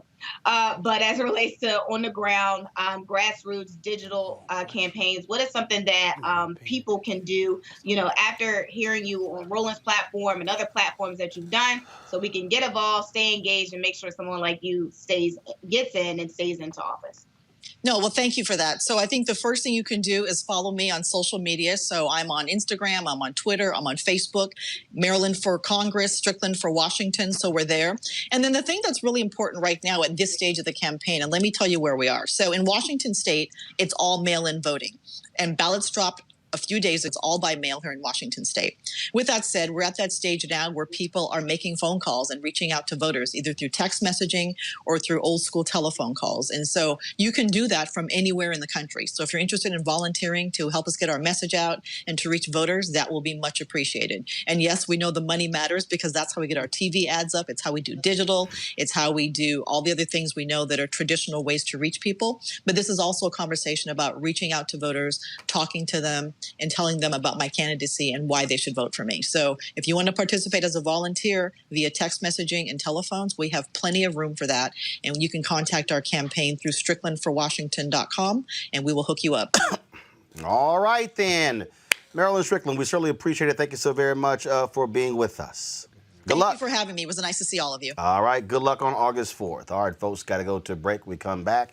We're going to talk with a sister who owns a company. She actually wants to create the Black Shopping Network. We'll discuss it. And while not Wednesday, have a little fun with J. Anthony Brown next on Roland Martin Unfiltered. You want to support Roland Martin Unfiltered? Be sure to join our Bring the Funk fan club. Every dollar that you give to us supports our daily digital show. There's only one daily digital show out here that keeps it black and keep it real as Roland Martin Unfiltered. Support the Roland Martin Unfiltered daily digital show by going to RolandMartinUnfiltered.com. Our goal is to get 20,000 of our fans contributing $50 each for the whole year. You can make this possible. RolandMartinUnfiltered.com. All right, folks, glad to have y'all watching Roland Martin Unfiltered. We want y'all to support the show. Look, perfect example, interviews like that. It's not like Marilyn Strickland is getting an opportunity to share what she's doing on a national platform. That's one of the reasons why we created this show, the ability to be able to offer a platform to African Americans, just like we were about to have this conversation next with his sister with a company. Every Tuesday, we feature black-owned businesses right here on the show. Then, of course, every Wednesday, we also have our segment that deals with African Americans who have technology companies, and so that's one of the things that we do. And the reason we have a Wild Night Wednesday, because you got black comedians out there who aren't out there right now doing comedy clubs, and so we want to be able just to, provide them a platform as well. Let me give a shout out to some folks. Let's see here, Kashonda Norman, Larry Dyer, they have joined our Bring the Funk fan club with their contributions, and I certainly appreciate it. We also have Al Searles as well. Folks, if you want to support us, go to, if you right now, there are almost 4,869 of you on YouTube right now. Y'all can give right there on YouTube to support us. You can also, of course, go to Cash App, which is $RM Unfiltered, PayPal.me/R Martin Unfiltered, Venmo.com/RM Unfiltered. You can, just like the rest of these folks here, you can send your money order, your check to New Vision Media, NU Vision Media, 1625 K Street, Suite 400, Washington, D.C., 2006. If you want to use a credit card, like when I use Scott's, all you got to do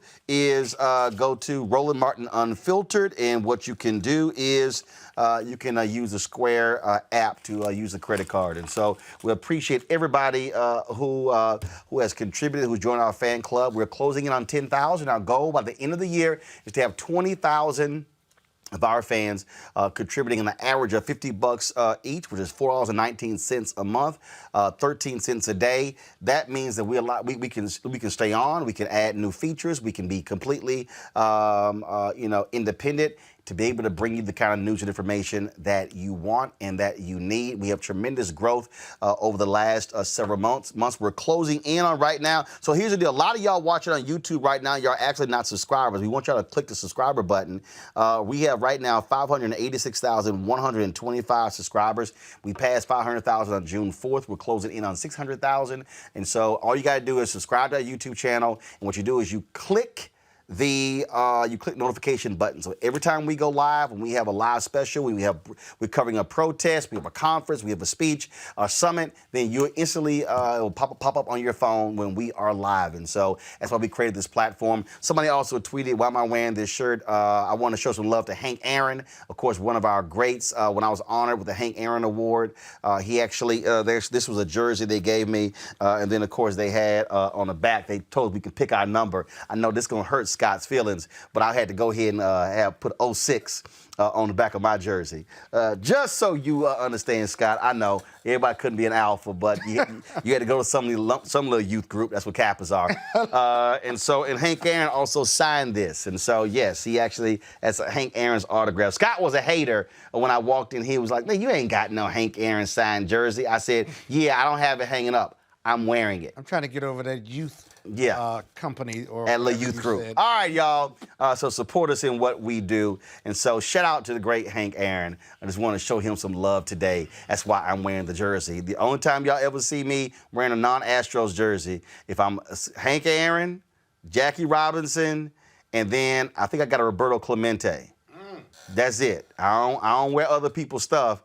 But I had to show my man Hank Aaron some love, and I still appreciate being an honoree with the Hank Aaron Award. All right, y'all, let's talk some business here. And that is, black folks, like everybody else, love spending money. It's all good. We know what we do. But Janice McLean DeLoatch, she says, you know what? We can do more. She's a long-time entrepreneur, opened her first business, a beauty school in her late teens. She had her own pantyhose vending machine business, placed in the women's room in most NFL stadiums. Now she's created the first TV show that focused on small business entrepreneurs. On July 7th, Blackout Tuesday, Janice launched a small minority business development platform called the Black Shopping Network. She joins us now to talk about it. So, Janice, glad to have you here. What is the Black Shopping Network? What is that? Hi, Roland. Thank you for allowing me to be on your show today. The Black Shopping Networks is a platform where Black and brown people can shop and share their businesses and shop and buy businesses from minority-owned companies that are Black and brown and women. All right, and so what is the platform? I mean, is it like the Home Shopping Network, which is an actual television channel? Is this going to be digital? So exactly what's the platform? So right now it is a digital platform. It is online only, but the plan in the future is to roll out and make this an television and televised production that will be on somebody's network. And so the purpose is to support entrepreneurs and women in business. And let me just say, the Black Shopping Networks with an S.com was created as a result of me. I wrote a book called Autobiography of an Entrepreneur. And part of that was my frustration trying to get other networks to take my book and profile my book on their shopping networks. And so I did not want to. Our website is www.theblackshoppingnetworks.com. That's somebody's Facebook page. No. That's actually a website. So you got, but it's the. So we didn't have the. All right. So now we got that. Now we have the. So theblackshoppingnetworks.com with an S on the end. All right. All right. Well, see, that's what I'm saying. That's what I'm saying. But you got to put that the in because it's kind of important. That's right. It is. And you're right. So let's make sure we got it right. The www.theblackshoppingnetworks with an S on the end.com. And so this was actually created out of me deciding that I did not want to wait for people to validate the fact that my books or my products or what I wanted to sell or other people who look like me wanted to sell. And, we're being denied the opportunity to have our products and books and that kind of thing on a shopping network. So, if you will, this is the shopping network for Black and brown people and women. It's definitely women supported. So, okay, so how does somebody get on it? Are they paying to have their products on? Do you get on for free? Are you getting a cut of sales? How does that work? Okay, so there are 4 tiers. There's tier 1, which is for the person who says, I think I'm going to start my own business. And right now, during COVID-19, there's a lot of interest in people taking up hobbies and turning them into businesses. And so, at the same time, the economy has taken a downturn and people may not financially have the money to really be able to, finance something like they need time. They need some help. So tier 1 is for people who want to just see if entrepreneurship is for them, want to try to get their business out there and see what happens. And then there's tier 2, tier 3, and tier 4 is for companies who have actually been around for a while and are ready to move their products or platforms and businesses to the next level. And they can do it with me and the other vendors and people who are part of the Black Shopping Network. Now, through August the 1st, you can sign up for 2 months. You'll get 1 month free if you are a vendor or a business.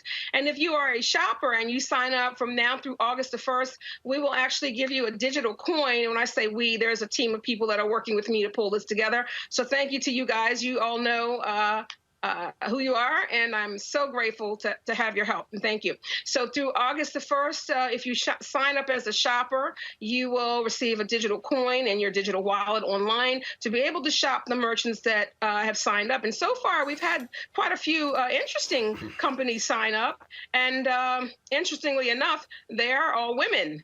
So women definitely don't wait around for things to happen. We definitely make it happen. So kudos to you ladies who have signed up so far. All right, then. Well, we certainly appreciate it. Good luck in what you're doing. And again, folks, it is theblackshoppingnetworks.com. Again, go check it out, folks. Go to the website and look at the products on there and certainly support those businesses. Janice DeLoatch, we appreciate it. Thanks a lot. Thank you. All right, then. All right, folks, I got to talk about this crazy story, okay? California's Redwood City joined many cities across the country in painting a Black Lives Matter mural on their streets until recently when they quietly removed it. Redwood City gave a local resident, Daniel Peace, permission to paint the Black Lives Matter mural during a 4th of July public art celebration. They even supplied him with the paint. But a local real estate attorney, Maria Rutenberg, asked to have a MAGA 2020 sign on the same street. The city suddenly decided that the BLM mural was a traffic hazard and washed it away in the middle of the night. Okay, Robert, this is stupid to me. First of all, MAGA 2020 is a political slogan that is specifically tied to a candidate. Is this the city not having any guts in telling this person? Hell no. I think that's exactly what it is.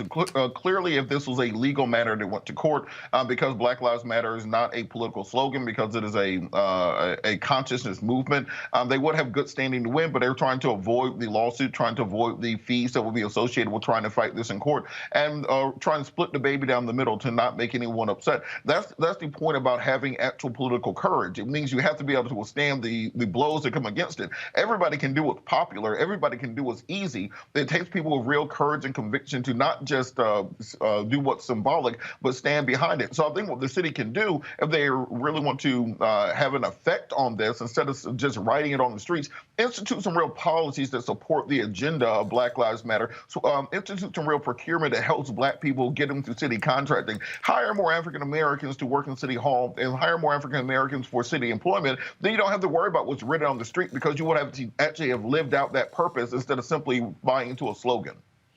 Teresa, I'm sorry. That's where you got to tell some people, man, go to hell. We ain't painting Joe Biden 2020, so we ain't gonna print no MAGA 2020. I agree with Brother Robert. You know, there were so many instances where this city could have really stepped up, but in the middle of the night, in the middle of many conversations, not knowing the full story about this developer and who this developer is, and have they donated to campaigns, and are they going to stop a construction project? But again, it comes to the ignorance of some of these developers and corporations who feel like, you know, their voice just need to be heard. And I get it. But again, this is not a campaign type of situation. This is, honestly, it was a time for the mayor to actually step up and say, listen, this is why Black Lives Matter was actually painted on the street, because this dialogue about inequality, police brutality, you know, protecting the rights of African Americans all makes sense. And especially as a developer, for them, especially if they were doing affordable housing, you need to know and be educated about, you know, what it matters the most. So it definitely was a missed opportunity for that mayor. So I hope the members in that community are paying attention, because in the middle of the night, late in the midnight hour, if the mayor is ready and willing to say, yes, I'm there for the moment, but in the middle of the night, wash it away, that's exactly what they're going to do with their policies on this next term inside that office. Well, but you got to take a closer look at this, though. The painting itself was going to wear out eventually. And so the government, because of the MAGA person, accelerated that process. Now, MAGA individual, the lawyer, got what he or she wanted, right? Right. So let's not misread Redwood City now. They sided with MAGA as opposed to Black Lives Matter. And so it'll be interesting to see whether the MAGA individual still pushes to have it painted MAGA 2020. If they don't, you'll see that confirms that Redwood City got what they wanted. Black Lives Matter. Well, no, MAGA got what they wanted. MAGA got what they wanted, and Redwood City buckled like some punks. Exactly. And what they should have said, man, go to hell. Robert, go ahead.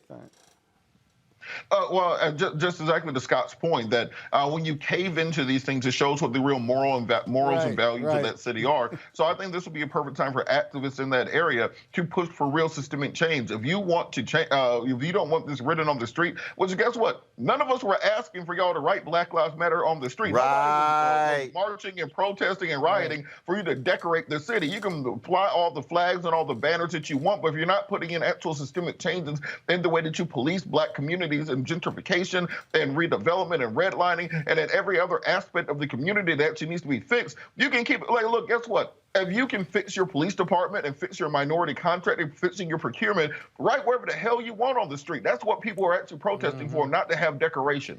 Yeah, but you could also watch this, Robert, too, that Black Lives Matter, that individual or the group itself, this is a moment that they could expand on or push the city on or even go to court on, if you will, to expose Redwood City and find out exactly what the regs say, what the law says, what the zoning says, because you got a huge free speech piece here, a huge one that the government's trying to regulate, and they're trying to avoid that fight. If I was Black Lives Matter, I'd make an issue of it and take it to local court.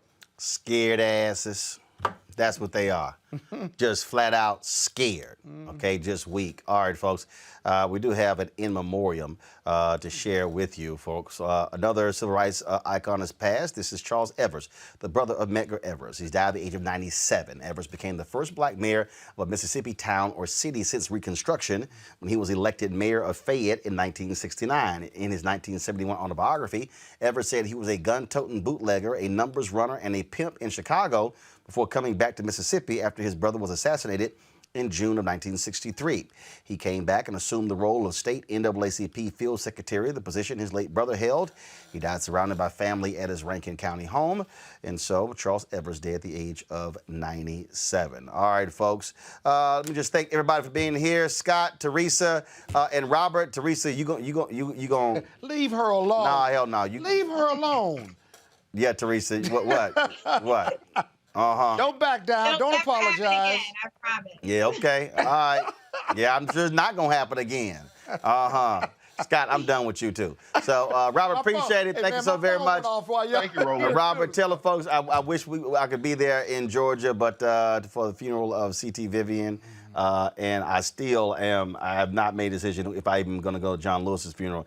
I'm just not, I'm not playing around with this coronavirus. I mean, this is, and people, and I saw that video, them folks were not practicing safe distancing, moving that C.T. Vivian's coffin past the King Center. And so I just need Black people listening. I need y'all to practice safe distancing. We're dying at a higher rate than everybody else. And Scott, didn't your daughter have some friends to come by? And you like, I don't know them. Well, they traveled, quite frankly, to Florida or Jamaica, and they came back, and I told my daughter she had to self-quarantine for 14 days. She told me I didn't love her, and I said, yes, I do. That's why you got to self-quarantine. You made a self-quarantine? Yeah, absolutely. That's all I'm saying. That's what you do. All right, y'all, got to go to a break. We come back. We're going to talk to comedian J. Anthony Brown. You remember him from Time Joyner Morning Show, now on the Steve Harvey Morning Show. Y'all wait too early. I ain't done. So again, Tom Joyner Morning Show, now on the Steve Harvey Morning Show, got his own comedy club in L.A. Y'all, you know he ignorant, straight ignorant. He's next, the Roland Martin Unfiltered. Martin Unfiltered, youtube.com/Roland S. Martin. And subscribe to our YouTube channel. There's only one daily digital show out here that keeps it black and keep it real. It's Roland Martin Unfiltered. See that name right there? Roland Martin Unfiltered. Like, share, and subscribe to our YouTube channel. That's youtube.com/Roland S. Martin. And don't forget to turn on your notifications so when we go live, you'll know it. All right, y'all, it's Wild Out Wednesday. Joining us this week is J. Anthony Brown. Let me tell you about something about his late ass. Y'all, J. Anthony Brown, let me tell y'all something. J. Anthony Brown sent me go ahead and pull him up. Y'all, J. Anthony Brown sent me a text months ago. Hey, man, want to come on your show? Y'all, we had Jay booked. We had Jay booked and everything. Didn't answer the damn phone. That was about 3 months ago. Man, my booker Jackie was so hot. She's like, what in the world? I was like, put him in the penalty box.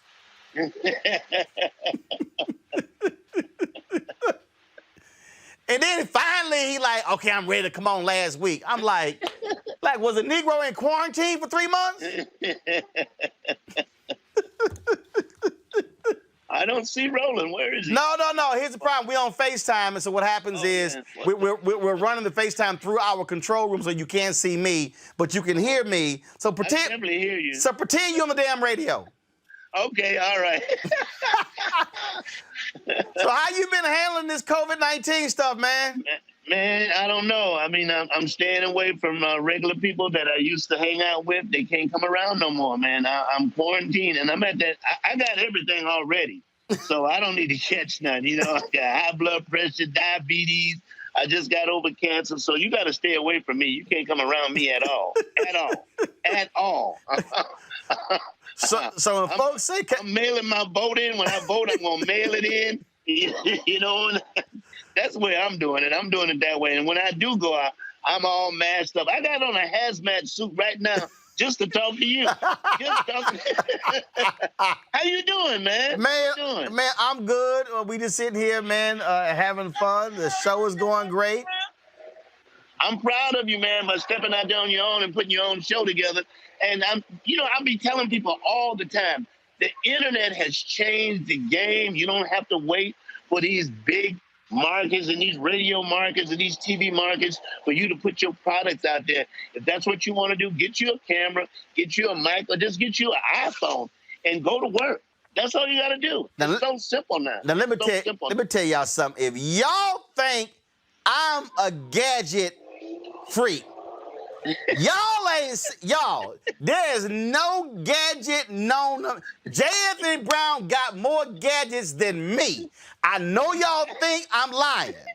No, in fact, Roland, check this out. I just produced a show that's on YouTube. It's called I Got a Gadget. So you sent us one of your gadgets, and you were on the show. And anybody out there who has a gadget, go to I Got a Gadget. I love gadgets. Gadgets make you sane, man. They're a peace of mind. You can't wait. I will order anything that's on television. Put it on television, especially after 12 o'clock at night. I'm going to order it. I got to have it. I got to see how it works. I want it. You the same way. Y'all, I'm telling y'all, I'm not lying. Y'all, we were on Tom Joyner cruise. And I opened up we would swap gadgets. You got this and I got this. I opened up my gear bag. I swear J. Anthony Brown thought the tree of life was in it. He was like, woo! He got excited. I don't know what it is now. I've always been that way. What about yourself? Have you always been that way or what? Yeah, but now, see, and the difference is we now got money. So, see, before we would just stare at gadgets. See, now we can actually buy gadgets. Now I can buy gadgets. And I don't mind buying gadgets that when you get it, sometimes it don't work. You take a chance with a gadget. Sometimes it ain't going to work the way it works on television. You know, like, this is a piece of crap. Okay, you bought it. That's what it is. So you have to take that chance with a gadget. Or it looks big on television, and when you get it, it ain't that big. And, you know what I mean? That's part of buying a gadget. That's part of it. That's the way it works. Well, and see, the advantage that I have is that I can buy gadgets, and it's all a tax write-off. That's what I've been doing, too. Thank you very much. If it don't work, I'm writing it off. Let me tell you the latest gadget I bought. Uh-oh. The latest gadget I bought. They have a box. This is a box. This is a box that you buy. Say you're going to give somebody a gift. You want to give them a computer. Well, you take this box, and the box says it's a fart plug. And so it looks like they got a gift for fart plugs. The real gift is inside the box. So when they open it up, you get to watch their expression of you giving them a ready-ass gift. You know what I mean? That's the gift. That's the new gadget I got. But it's all on my show on YouTube. I Got a Gadget. So thank you, man, for sending in the tape. Thank you. Do you literally look for, like, do you just, I bet, you remember the old Sky Mall magazine used to be on the airplane? Yes. I know they knew you personally. That, along with that, and like I said, anything that comes on television after 12 o'clock at night, I got to have it. I got all the pots. I got 15 ways you can slice a potato if you come to my house, man. I got all of that. I got all of that. I got the water hose that winds up by itself. I got the scarves. I got the ice tray. I got all of it. I got it all. I got it. Yes. I mean, I'm telling y'all, J. Anthony Brown, y'all really think I'm lying. J. Anthony Brown could probably open the Gadget Museum. You know what? They used to have a store in some of the malls called As Seen on Television. I got all of that stuff. I got all of it. They put it out there. I gotta have it. I bet you had stock in the Sharper Image. Remember Sharper Image? Oh my God, that was the store. And here's the weird part, Roland. Before I had money, I could just go in there and touch stuff. I couldn't buy it. I would go in there and touch it and play around with it. And now that I finally got some money, the place went out of business. Yeah, right. Yeah, right. Right. Sharper Image no longer exists. No longer exists. Yes. All right. So you do. Go ahead. So the other day, man, I'm going through my archives. I'm looking for some video and photos of John Lewis and C.T. Vivian, and I come across some audio files. And why did I come across, I don't know why I even have it, an audio file of Reverend Adnoids. Good morning, everybody. Good morning, everybody. These are today's church announcements. It's not nice to start a morning without saying, good morning, everybody. The women who look like Al Green will meet in meeting room 5. Let me tell you where Reverend Adnoid came from. Right, where'd that come from? When we would do the Tom Joyner show, Sybil would just say, she would say it in that voice. She would say, good morning. She would just say that. And she would just say, like we said something funny. And she would say, like she said, Jay loves white women. Okay, yes, I do. And then she would go, good morning, everybody. But she said it in that Reverend Adnoid voice. And so I said, Sybil, can I take that voice and make a character with it? And she's like, yeah, go ahead and do what you want to do with it. So I took that voice where she was going, and she did it kind of like that, where it clicked off in my head. And that's how Reverend Adnoid was born, And that character, man, that was the character we did on Monday.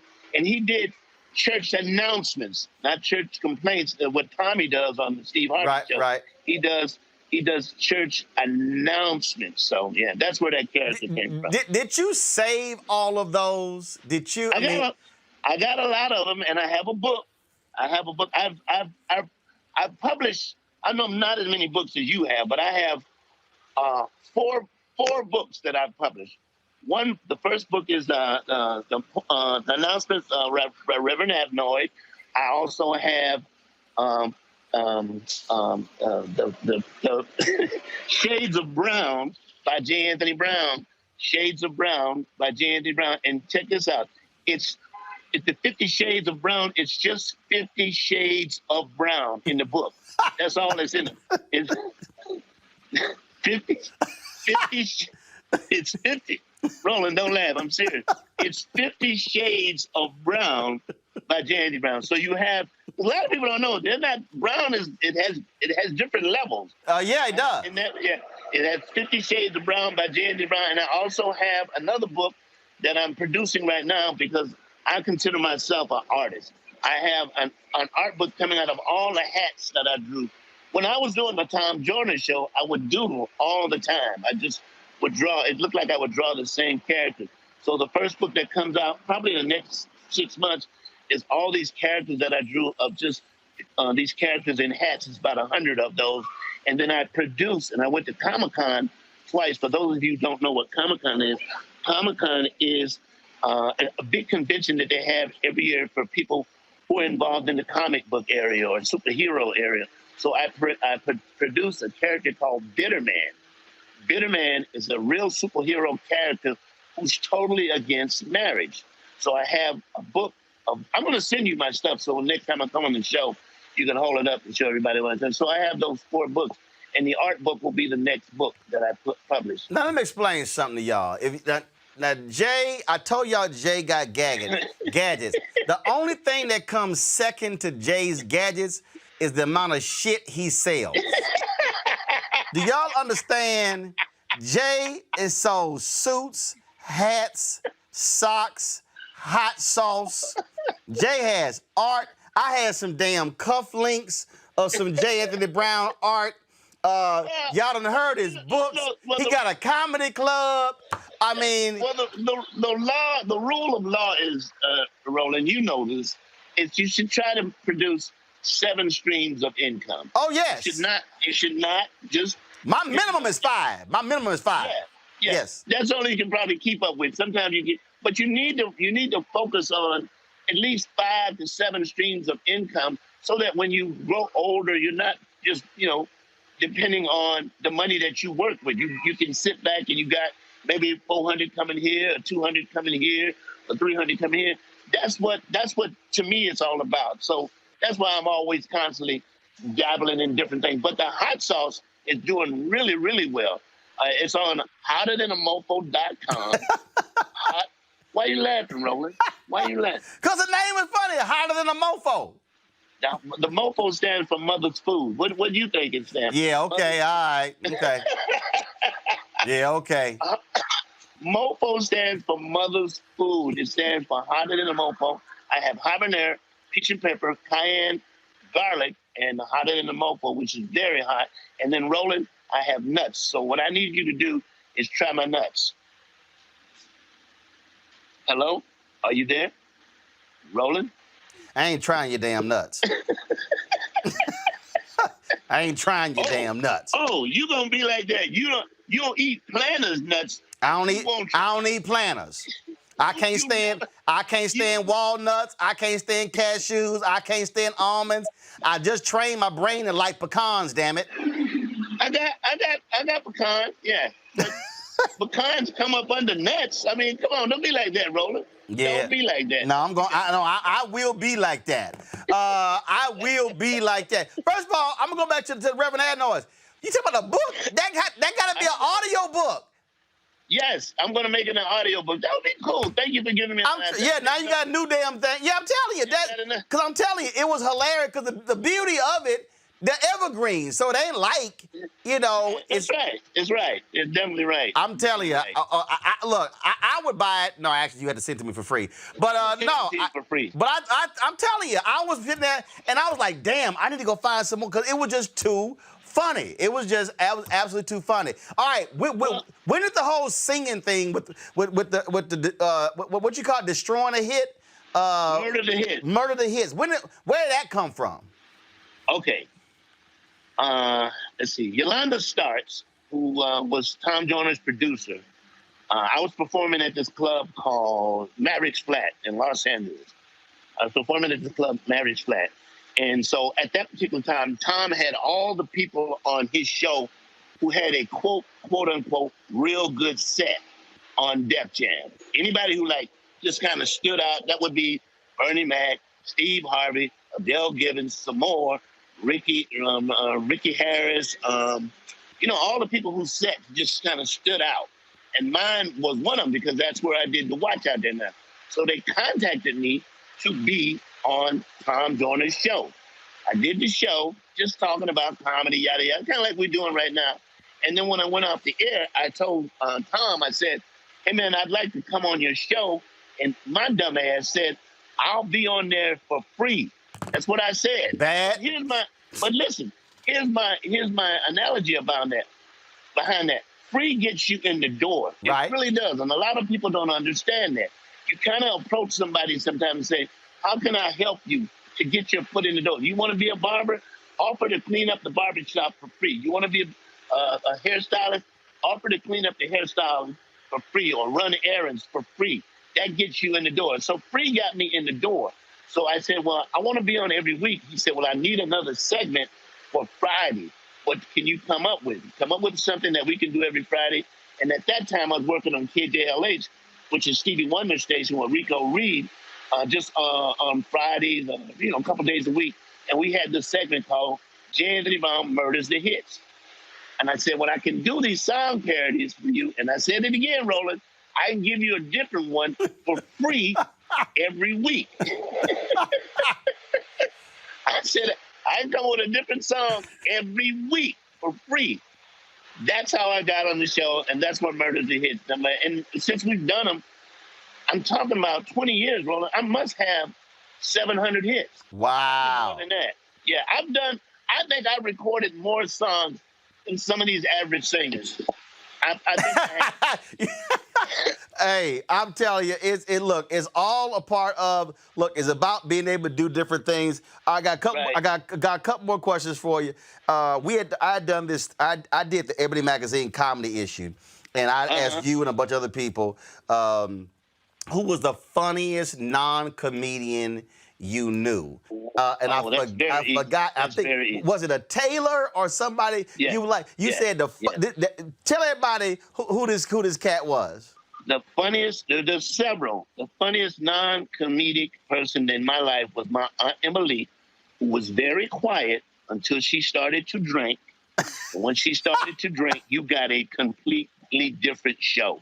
And you could tell she was drunk because Roland, her tongue got heavy. And she would deny being drunk. She was my favorite aunt. She turned me on to cigarettes and beer and stuff like that. And you she drunk. And she said, Aunt Emily, you drunk? What you talking about? Her tongue would be like it was lead. Like she couldn't talk. But what was so funny about it, she would curse out my grandmother because my grandmother was a matriarch of the family. And so everybody was afraid of her because she was the matriarch. But when my Aunt Emily got drunk, she lit up my grandmama's ass. I mean, she went in hard. She was like, if I did mama, man, damn bit mama, if I did.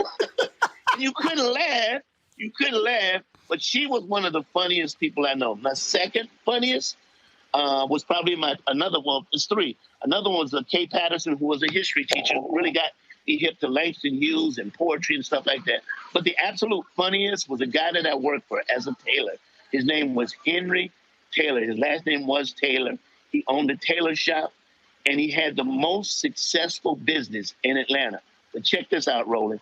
He hated customers.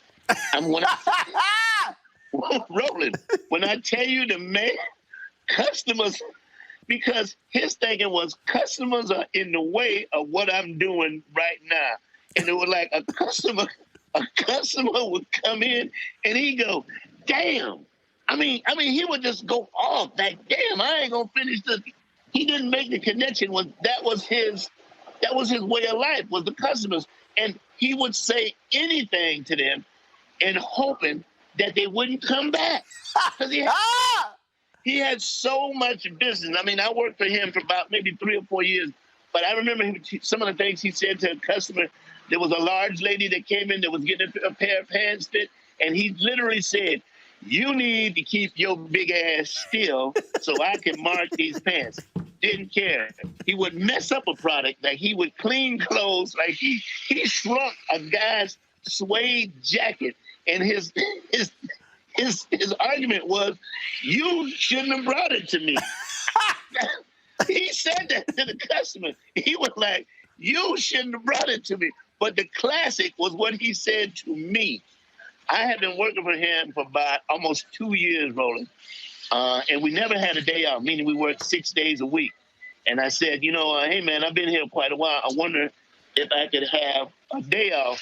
And he said, without missing a beat, he said, a day off? He said, nigga, when you came in here, you had them all off. I mean,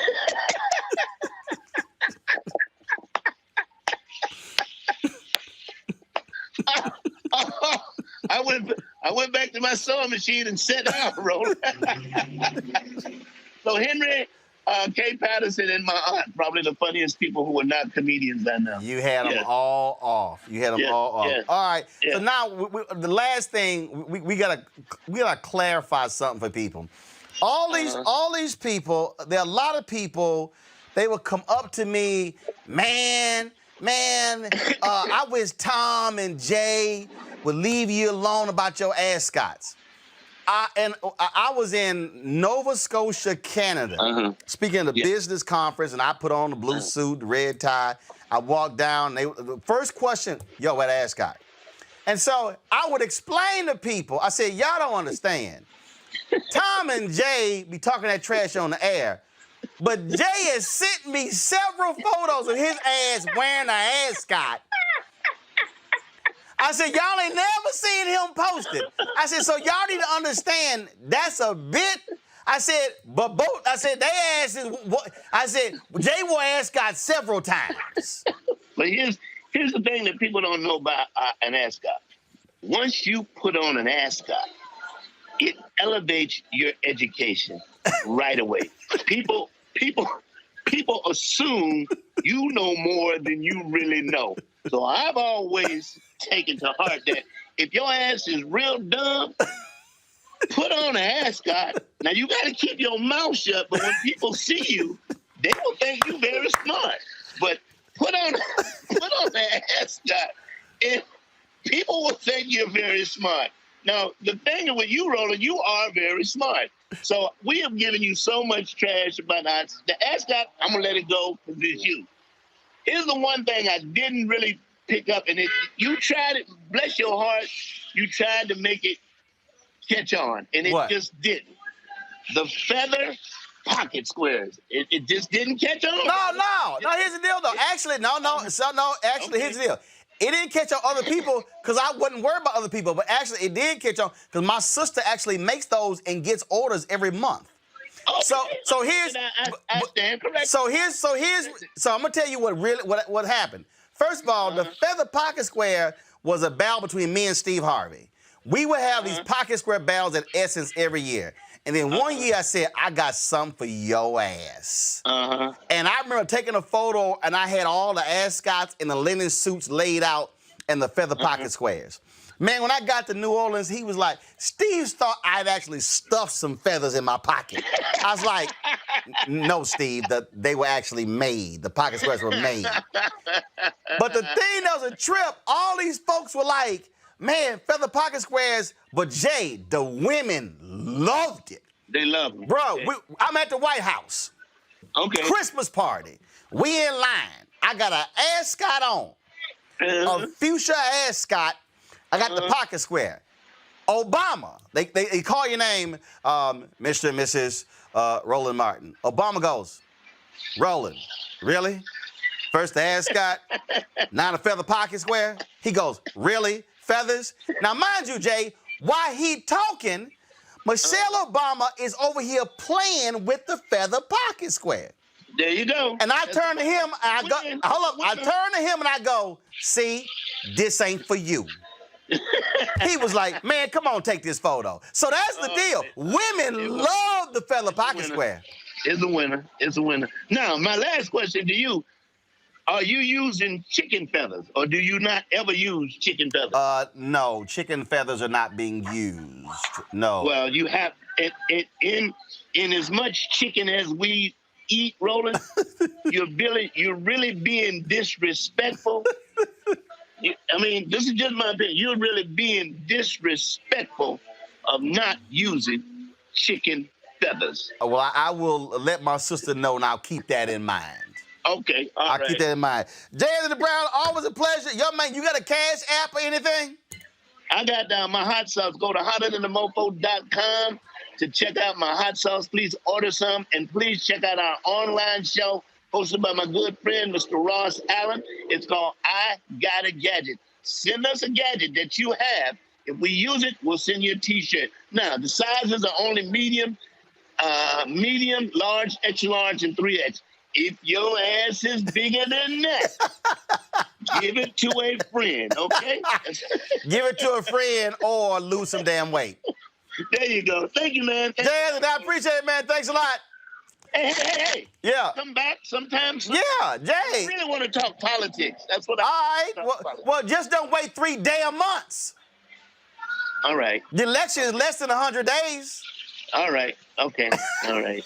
All right, we'll do it. All right, Jay, appreciate it.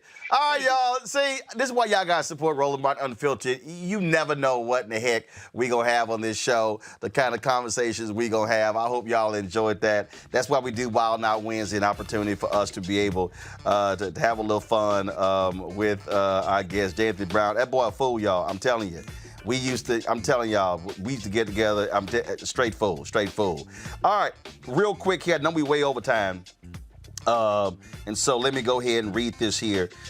These are the folks who have given us $50 or more. I told you, if you give $50 or more, you get a personal shout out from me on the show. And so here we go. Angela Scipio, Ashley, Assorted Chocolate Travel Club, Brianna Appling, Carol Williams, Cynthia Smith, Daryl Louder, Eric Johnson, Faraya Law Group, Fadois Brown, Freddie Sidbury, Georgette Greenlee, Gladys Smith, Godoy Colbert, Hyman, Karen, Kevin Kinney, Kevin George, Lateria May, Lavon Wiedemeyer, Linda Edwards, Lisa Phillips, Lyra's Temporary Office Services, Malcolm X Matthews, Michael Collin, Michelle Mayberry, Rondell Gowdy, Shauna Reeder, Shanika Wilbert, Sneaker, Verse Kicks, Sonali Lloyd, Tara McDonald, Tawana, Theodore Marsh, Tanya Whitley, Tony Gardner, Wanda Williams. Thank y'all for supporting Roland Martin Unfiltered and joining our Bring the Funk fan club. Folks, real simple. You can join right here on YouTube, right there. You can also go to our Cash App, $RM Unfiltered, PayPal, paypal.me/R Martin Unfiltered, Venmo.com/RM Unfiltered. You can also send a cashier's check money order to New Vision Media, NU Vision Media Inc., 1625 K Street Northwest, Suite 400, Washington, D.C., 2006. Don't forget, tomorrow, 11 a.m. Eastern, we'll be live streaming the funeral of Reverend Dr. C.T. Vivian right here on Roland Martin Unfiltered. I will see you then. Nothing but love for Hank Aaron, one of our pioneers and one of our great elders. Got to go. Ho!